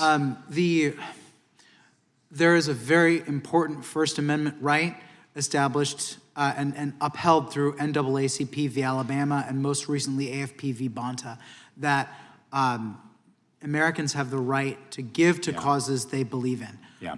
That said, there are questions about this cloaking of dark money. What is not covered in this is lying to a bank by saying you established an account for one purpose and then using it for another. Yes. Okay. Does the SPLC reveal what the criteria or metrics are to determine which organizations or individuals are included in their hate map? They claim to, yes. They have because when very I weaselly language. They Yes. say when a group vilifies other people, typically by their immutable characteristics, but they use the word typically Yes. because they have anti-immigrant hate groups. Yes. And so your immigration status is not an immutable characteristic. So FAIR, or Center for Immigration Studies, Correct. I've studied their work quite a bit, and all I see is desire to enforce federal immigration law, but somehow that makes you a hate group. Well, let's go to someone right here. Dr. Swain, are you an apologist for white supremacists? I don't think so. I try to stand up for all Americans. I believe in the Civil Rights Act and the Equal Protection Clause of the 14th Amendment. It applies to all races, and in America, we should not be discriminating for or against any group. So you have a dream that someday your young children would be judged not by the color of their skin, but by the quality of their character. Yes. I don't know. I think if someone says something like that, they would be labeled a hate group by the SPLC, maybe. Probably. Probably. I think you said it very, very well, Dr. Swain, that rather than monitoring hate groups, the Southern Poverty Law Center has become one. And that was 2009. And I had been a Democrat all of my life. And so at that time, I was about ready to make a transition, but So that was 2009. Yes, In the last 2009. 17 years, has anything changed your mind about SPLC? I was ahead of my time. Thank you. Thank you, Mr. Chairman. I yield back. Yields back, gentleman from New York. Oh, okay, sure. We'll go to the gentleman from Wisconsin. Thank you, Chairman. Mr. O'Neill, I wanted to talk a little bit about this, the hate map concept, but isn't it true Southern Poverty Law Center began as a public interest law firm? Correct. Yeah. And actually, as a member of the state legislature, we had some issues in which Southern Poverty Law Center had weighed in on. So I was familiar with the group before this latest set of issues made us kind of more aware of what's going on internally. But when did the organization start to kind of stray from that original mission or that original course? So it strayed from that course in at least two ways and two time periods. The first was in the 1980s when the lawyers all quit because they said that Morris Dees took the organization in a direction of fighting the Klan instead of representing poor people in the South. And then the more recent time was really starting in the late 1990s, but ramping up by 1,000% in 2010 when they had their hate map and they started going after conservative organizations. So let's talk about the hate map. So first of all, can you explain the hate map? Yes, this is a map. The SPLC is best known for suing Klan groups into bankruptcy. And so they had a program called Klan Watch. They expanded it to Hate Watch because they ran out of grand dragons to slay. And not to say that white supremacy doesn't exist anymore in America. There are some isolated groups, but by and large, not enough to justify the sort of money that the SPLC gets. And they have this map that's supposed to, and in their words, they say it reveals the infrastructure upholding white supremacy in America today. And this map now includes social conservative organizations like the Family Research Council, Moms for Liberty. It includes now Turning Point USA, PragerU. It includes Alliance Defending Freedom. It includes the Center for Immigration Studies, the Federation for American Immigration. I mean, I could just go down the list. And it also includes a group of LGBT people who oppose sexualized lessons for children in schools. So and they call that group an anti-LGBTQ hate group. So is it too far to say there's no left-wing groups on the hate map? There are a few left-leaning groups on the hate map, but nowhere near, like, the overall bias is very clear against the right. They don't have Antifa. They don't have Jane's Revenge. They do have the new Black Panther Party, I believe, which they always reference when they're asked this question. But by and large, the hate map is solely, well, not solely, but by and large targeted on conservative organizations. Very good, thank you.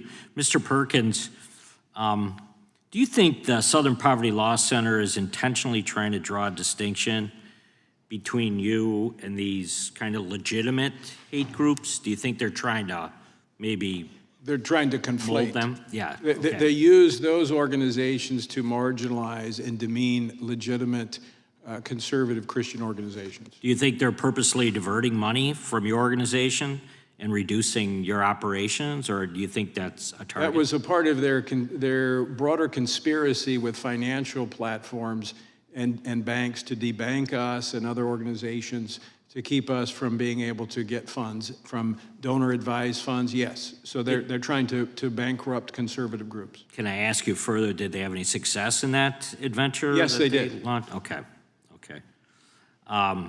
The last thing I would say is, you have a relationship with, if there is, with corporate donations? Is there any linkage between kind of what they were doing to suppress further corporate donations to their organization or to you? Either way. I think most of the work was with corporations that had platforms or financial corporations that, like PayPal, that would facilitate funding to conservative groups.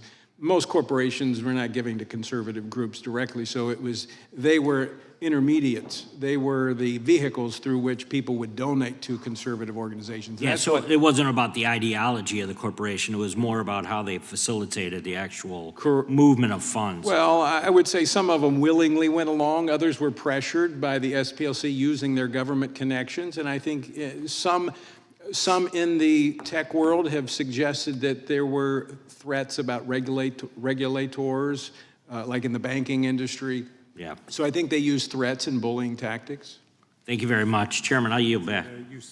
Gentleman yields back. The gentleman from Pennsylvania is recognized. Yes, I seek unanimous consent to introduce an article from May 8th, 2026, from The Intercept, which is entitled "Big Finance Might Be Dooming the SPLC Even Before Its Day in Court," describing how some of these larger financial institutions have been blocking donor-advised fund donations to the SPLC. To object. Thank you. Gentleman from New York is recognized. Thank you, Mr. Chairman. So the hate map, you don't like it. I get it. But the SPLC is not a government organization, and we have the First Amendment. So they're free to put what they want, and all of you are free to speak out against it and to explain why they're wrong.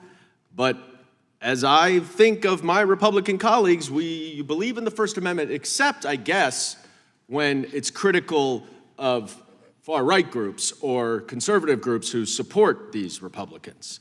But you are not free to use the government to criminally indict an organization based on a completely bogus charge. And I want to dig into this indictment. On April 21st, hours after Acting Attorney General Todd Blanche and the FBI Director Kash Patel announced this indictment, Mr. Blanche went on Fox and said this. No information that we have that suggests that the money that they were paying to these informants and these members of these organizations, they then turned around and shared what they learned with law enforcement. To the contrary, or else we would have known from their own words that they had given this money to these guys, and we didn't know it. So, they had no idea that the SPLC was using informants and providing information to the government. 5 days later, Mr. Blanche was forced to acknowledge that that was a false statement. In fact, it was in a document filed by the Department of Justice where he said it is true, he went on TV and said it is true that over the years they have selectively shared information with law enforcement. That's well documented and no dispute, but they aren't charged with any of that conduct. What the hell does that mean, they aren't charged with any of that conduct? The entire premise of this fraud scheme is that SPLC was actually using the money given by the donors to support the hate groups, not to dismantle them as they represented. So any knowledge by the government that the SPLC shared information with them to dismantle these groups completely undermines and defeats the fraud claim. But there's plenty of evidence that the FBI knew that the information provided to them by the SPLC to help the FBI dismantle these groups came from informants. In fact, 2 weeks before the indictment, the SPLC presented the U.S. Attorney's Office with evidence that showed that they had been sharing information from informants with the FBI dating back to 2018. And even Blanche's statement that none of the information shared with the FBI was charged in the indictment is false. It doesn't matter because that's not what the fraud claim is, but it is false because the Charlottesville Unite the Right movement is specifically mentioned in the indictment. But the indictment does not mention the 45-page report that the SPLC sent to multiple FBI offices before the Unite the Right event that included information from their informants. Now, we've established that. Now we know this fraud claim is completely bogus. But it gets worse because it's not even part of the allegations. In paragraph 19 of the indictment, it explains the fraud scheme. It says that the SPLC represented to the victim donors that their money would be used to help dismantle violent extremist groups, but that they did not tell those donors exactly how they would do that. So it actually charges fraud by omission, not misrepresentation. But in order to have fraud by omission, you must prove that the omission was material to the victims such that they would have acted differently if they had known about it. But there isn't a single allegation in the indictment that any donor would not have donated if they knew about the payments to informants. In fact, everything we know is the opposite. Ms. Wiley has pointed out repeatedly about how donors are trying to continue to give. And that Intercept article that Ranking Member Raskin introduced cites 20 donors who now say that they either knew about the paid informants or they would have made their donations anyway. And so what is this really about? It is weaponizing and politicizing the Department of Justice, not any of your groups, to quash and squash free speech, to muzzle people that because you are trying to protect far-right investigations who are huge supporters of the Republican Party. They may not do any oversight over this indictment, but I guarantee you when we take the majority back in January, we will be doing that oversight and they will be held accountable. I yield back. Gentleman is back. Gentleman from Texas is recognized. Thank you, Mr. Chairman. Thanks for holding this hearing, and thank you to the witnesses for taking the time to be here and testify before us. We certainly really appreciate that and appreciate your expertise. Ms. Wiley, I have a couple questions for you. Do you still believe in defunding the police? I believe in public safety, and that means driving dollars to where we're most likely to prevent crimes from happening and ensure that we have responsive law enforcement that doesn't violate people's rights and it prevents crime. Does that mean driving dollars away from law enforcement? It means making sure we're driving dollars to the things that support public safety, and that's a possibly away from variety of things. So possibly away from law enforcement. Well, I think we have law enforcement. We have talked about the need for law enforcement, particularly when we're fighting hate and bias crimes, which I agree. We have more certainly than doubled in do this need law country since enforcement. 2015. Law enforcement's So I think very important. During your mayoral race a few years ago, you said, quote, "I'm going to take $1 billion from New York City Police Department." Do you still think that's a good idea? Well, I'm here to talk about hate crimes, not my run just asking for if that's- city. if- I'm I asking from a stand by my public's- run for mayor, and I So you appreciate stand the by that opportunity statement. You also to try to stated- drive dollars You also to stated public you safety. have to cut the police budget and change what we mean by policing. Do you still stand by that statement as well? I stand by the need to invest in community safety, to ensure that by we have a defunding the vibrant police. civil rights community that is able to participate in I just want to keeping be our clear. communities You safe believe in from hate investing and in bias. community safety by defunding the police? I am here to say that I'm really grateful we have the Southern Poverty Law Center because it is doing work, including with law And you enforcement, think defunding to the police prevent makes our community hate safer? and bias Okay, crimes. I've got another question for you. What is a black job? You'd have to ask Donald Trump. I'm not sure what that means. I'm referring to a statement that you made a year ago on your LinkedIn. "I was so honored and proud to be a New York State delegate for our next president, with Vice President Kamala Harris ascending to her black job." Donald Trump made a comment that was very stereotypical about black people, and it was a that a- joke about his stereotypical statement about black What is a people. black job? You'll have to ask Donald Trump. I have to ask, well, Donald Trump's not on the witness stand, so Well, I'm asking you. and I'm here to talk about hate crime, which I hope you want to talk about as If well. the gentleman will Hillary yield, I can Clinton- clarify that. No, I'd like to hear from the witness, but I appreciate it. Could Hillary Clinton have filled that black job, what you call You a black have to job? ask Donald Trump. Okay, thank you, I appreciate it. Dr. Swain, got a couple questions for you. And thank you again for being here. In your book, The New White Nationalism, which is excellent, you wrote that in 2002 there were approximately 2,000 KKK members in the entire nation. Sounds like you believe a large portion of them were paid informants. Do you think that the SPLC was involved back in 2002? If you can turn the mic on, please. There was a scholar named Larry Wilcox that I referenced, and he did research, and he was very critical of the Southern Poverty Law Center, and he said at one point that there were more paid informants than actually KKK members. And I would concede that the Southern Poverty Law Center was very successful as far as bankrupting the neo-Nazis and the KKK. So I would concede that, but I will also argue that as early as 2009, when I wrote the article that triggered the Southern Poverty Law Center, at that time the new Black Panther Party was patrolling the polls, I think in Philadelphia, and they were intimidating white people, and they had sticks in their hands, and the Southern Poverty Law Center had not labeled them as a hate group. And so in the blog, where I ended with, instead of monitoring hate groups, the Southern Poverty Law Center has become one. Instead of labeling or listing the new Black Panther Party, what they did, they went after Lou Dobbs, and they went after the Center for Immigration Studies and anyone who questioned liberal immigration policies. Mm-hmm. And we've got about 15, 20 seconds left. Can you just, to sort of close us out, what are the dangers of paying for these informants and extremist groups like the KKK?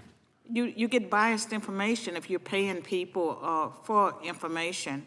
And one of the dangers for our society is that the Southern Poverty Law Center has pretty much become an arm of the Democratic Party. They are very partisan. They should not have that 501c3 status if they're going to take a side in, if they're going to be biased in how they monitor groups and how they destroy individuals like me. Thank you, Dr. Swain. Gentleman yields back. Gentleman from New York is recognized. Mr. Chairman, could I just do one UC? That's what I'm doing. Oh, I think they both want. Okay, go ahead. So sorry. This is in direct answer to the gentleman from Texas question. New York Times, what's a black job? Trump's anti-immigration remarks are met with derision. Trump accused immigrants of stealing black jobs during Thursday's debate, prompting criticism from Democrats and other social media users. So I'm glad to see that the gentleman's on our side. Thank you very much. Gentleman from New York is recognized. I have another unanimous consent motion to enter into the record an April 17th letter from the attorneys for the SPLC 4 days before the indictment, where the organization reminded him of his obligation as a federal prosecutor to inform the grand jury of information that negates evidence of wrongdoing by SPLC, of which there is much. Without objection. Chair now recognizes gentleman from Washington. Well, thank you, Mr. Chair, and our distinguished panelists. You know, I don't know what happened to the Southern Poverty Law Center. I know growing up in the inland Northwest in eastern Washington, I had some fond, at least favorable memories toward the Southern Poverty Law Center when we had an Aryan Nations compound in the Coeur d'Alene area, and it resonated with me that the SPLC had played a role in getting those folks out of our communities, and it was generally viewed upon favorably. So I don't know how it went from that organization to what I think today could be accurately described is an almost militant, weaponized arm of a progressive Marxist political project here in the United States. So I guess, you know, Mr. O'Neill, I'm sure you're familiar with the phrase "jump the shark" in Happy Days when Fonzie jumped over the shark, and certainly the show went downhill from there. Yeah. And you spoke about the quest to start to focus on raising money from SPLC, but how did this organization again go from doing some good work against real racists like the Aryan Nations to suddenly targeting people trying to exercise their First Amendment rights and care about kids like Moms for Liberty? Where is that process? Yeah, the answer to that question is long and complicated, and that's what my book was trying to do. But so first, there was Morstees, who was a consummate fundraiser, and he decided to take the SPLC in that suing the Klan direction. And the lawyers said it was like shooting fish in a barrel. But I think the real answer to your question, the substantive answer, is that we've seen on the left this ideological drift where it used to be that they would stand for your right to disagree and speak openly, and now it is as though if you disagree with anything that the left says, you must be a vile racist hater. Like this has always been a little bit of the rhetoric, but it got supercharged after 2020, and one of the reasons why Moms for Liberty is on the hate map is because many people on the left seem to work themselves into a lather and think that America is still systemically racist, and critical race theory is so deeply, their idea of critical race theory is that white supremacy is so deeply embedded in our institutions that you have to have a fundamental revolution on a systemic basis, otherwise you are supporting white supremacy. And that's the main reason, I think, why the SPLC justifies calling conservatives the infrastructure upholding white supremacy. Do you think the SPLC is interested in racism being solved? I don't have expertise on that particularly. I think I wish I could say that I do believe that, but I don't know. You know, our colleague from Florida, I think, spoke very passionately, Congressman Moskowitz, about really concerning rise on anti-Semitism. And, you know, when we see these issues of hate that can manifest themselves online in the social media sphere, often with foreign actors, you know, the area that I'm really concerned about is the conspiracy theory mindset and this kind of derangement in the fever swamps of the internet that can play upon these things. And that's one of the reasons why what's happened to SPLC is so concerning, because not only does their own activities of funding these informants, so-called informants using donations to fund racism itself, but just this whole project, it certainly is laden with fervor for conspiracy theories, and we really do need some good think tank work, NGO work, and other work to focus on this issue across the board of fighting conspiracy theory. And so, you know, however it did happen, this jumping of the shark for SPLC really did, Southern Poverty Law Center, I think, really was a detriment to society as a whole. I'll just close by saying thank you to all the panelists, but for all the good work you do, Ms. Swain, Mr. Perkins, Mr. Neal, and Ms. Wiley. And with that, Mr. Chairman, I'll yield back. Gentleman yields back. I want to thank our witnesses for being here today, for their great testimony, and I want to thank those members of the audience who were here with us for the entire hearing, particularly Leo. Thank you. But we appreciate you all being here and what the committee was able to gather from your fine testimony. And the witnesses are excused. Mr. Chair, I'd like to offer in unanimous consent. Gentleman is recognized. Thank you all again. Thank you, Mr. Chair. I have two I'd like to enter into the record. The first is Gentleman is recognized. from the Center for Economic and Policy Research, January 26th, the Black jobs deficit cost Black Americans $87 billion in 2025 because of strong anti-Black bias in hiring. Objection. And I would like to enter to the record June of 24, Forbes, Black Americans respond to Trump's notion of Black jobs. Without objection. Thank you, Mr. Gentlemen, the ranking member is recognized for a motion, I understand. Yes, Mr. Chairman, thank you. Pursuant to Clause 2K6 of Rule 11, I hereby move to subpoena Acting Attorney General Todd Blanche, Associate Attorney General Stanley Woodward, Treasury Secretary Scott Bessent, IRS Chief Executive Officer Frank Bisignano, Treasury Department General Counsel Brian Morrissey to testify before the committee at a hearing on Donald Trump's nearly $1.8 billion slush fund to reward insurrectionist rioters and other alleged victims of weaponization. Ranking member's made a motion. Chairman, Gentleman from California is recognized. Motion on the table. Motion has been moved. There's been a motion to move and put lay the motion on the table. The motion is non-debatable. The question occurs on the motion to table. Those in favor say aye. Aye. Those opposed, no. No. From opinion of the chair, the ayes have it, and the motion is tabled. We have a recorded vote, please, Mr. Chairman. Request for a recorded vote being asked for. A recorded vote is requested. The clerk will call the roll. Mr. Jordan? Yes. Mr. Jordan votes yes. Mr. Issa? Mr. Biggs? Mr. McClintock? Mr. McClintock votes aye. Mr. Tiffany? Mr. Massey? Mr. Roy? Mr. Fitzgerald? Mr. Fitzgerald votes aye. Mr. Klein? Mr. Klein votes aye. Mr. Gooden? Mr. Gooden votes aye. Mr. Van Drew? Mr. Nels? Mr. Moore? Mr. Moore votes aye. Ms. Hageman? Ms. Hageman votes aye. Ms. Lee? Mr. Hunt? Mr. Fry? Mr. Kiley? Mr. Kiley votes no. Mr. Grothman? Mr. Grothman votes aye. Mr. Knott? Mr. Knott votes aye. Mr. Harris? Mr. Harris votes aye. Mr. Onder? Mr. Onder votes aye. Mr. Schmidt? Mr. Gill? Mr. Gill votes aye. Mr. Baumgartner? Mr. Baumgartner votes aye. Mr. Raskin? No. Mr. Raskin votes no. Mr. Nadler?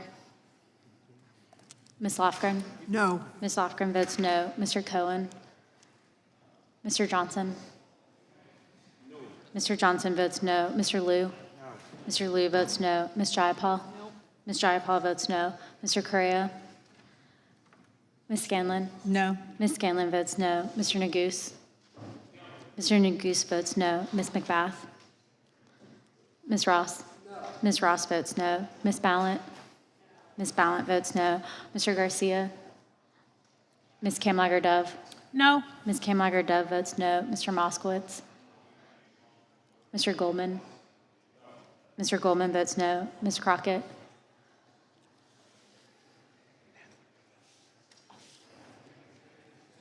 Mr. Nadler? No. Mr. Nadler votes no. How am I recorded? Biggs? Mr. Biggs, you're not recorded. Aye. Mr. Biggs votes aye.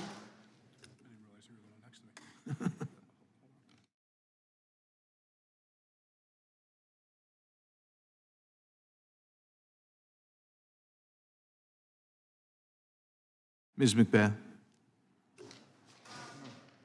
Ms. McBath votes no. Mr. Garcia? Mr. Garcia? Mr. Garcia votes no. Mr. Correa? Mr. Correa votes no. Moskowitz? Mr. Moskowitz? Jody vote? Mr. Moskowitz votes no.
Mr. Schmidt, you're not recorded. Mr. Schmidt votes aye.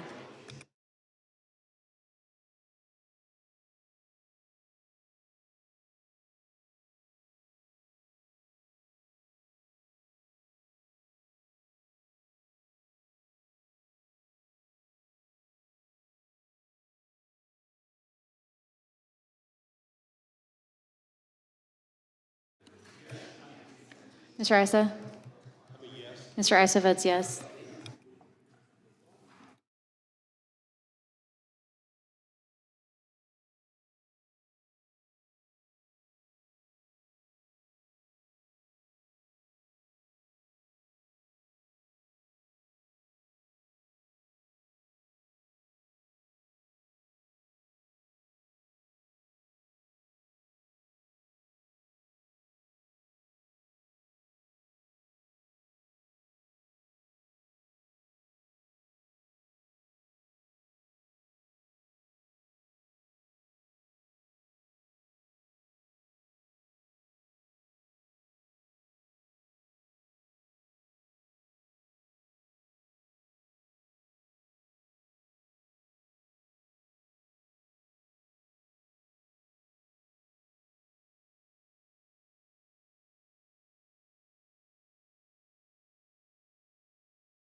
Mr. Vandrew? Mr. Vandrew votes yes.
Mr. Fry, you're not recorded.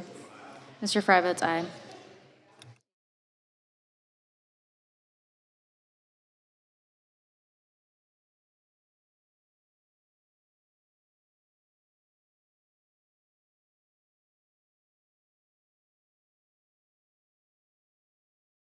Clerk will report. Mr. Chairman, there are 18 ayes and 17 noes. The motion is tabled. That concludes today's hearing. We thank our witnesses for, well, the witnesses already left. We thank them though again. Without objection, all members will have 5 legislative days to submit additional written questions for the witnesses or additional materials for the record. Without objection, the hearing is adjourned.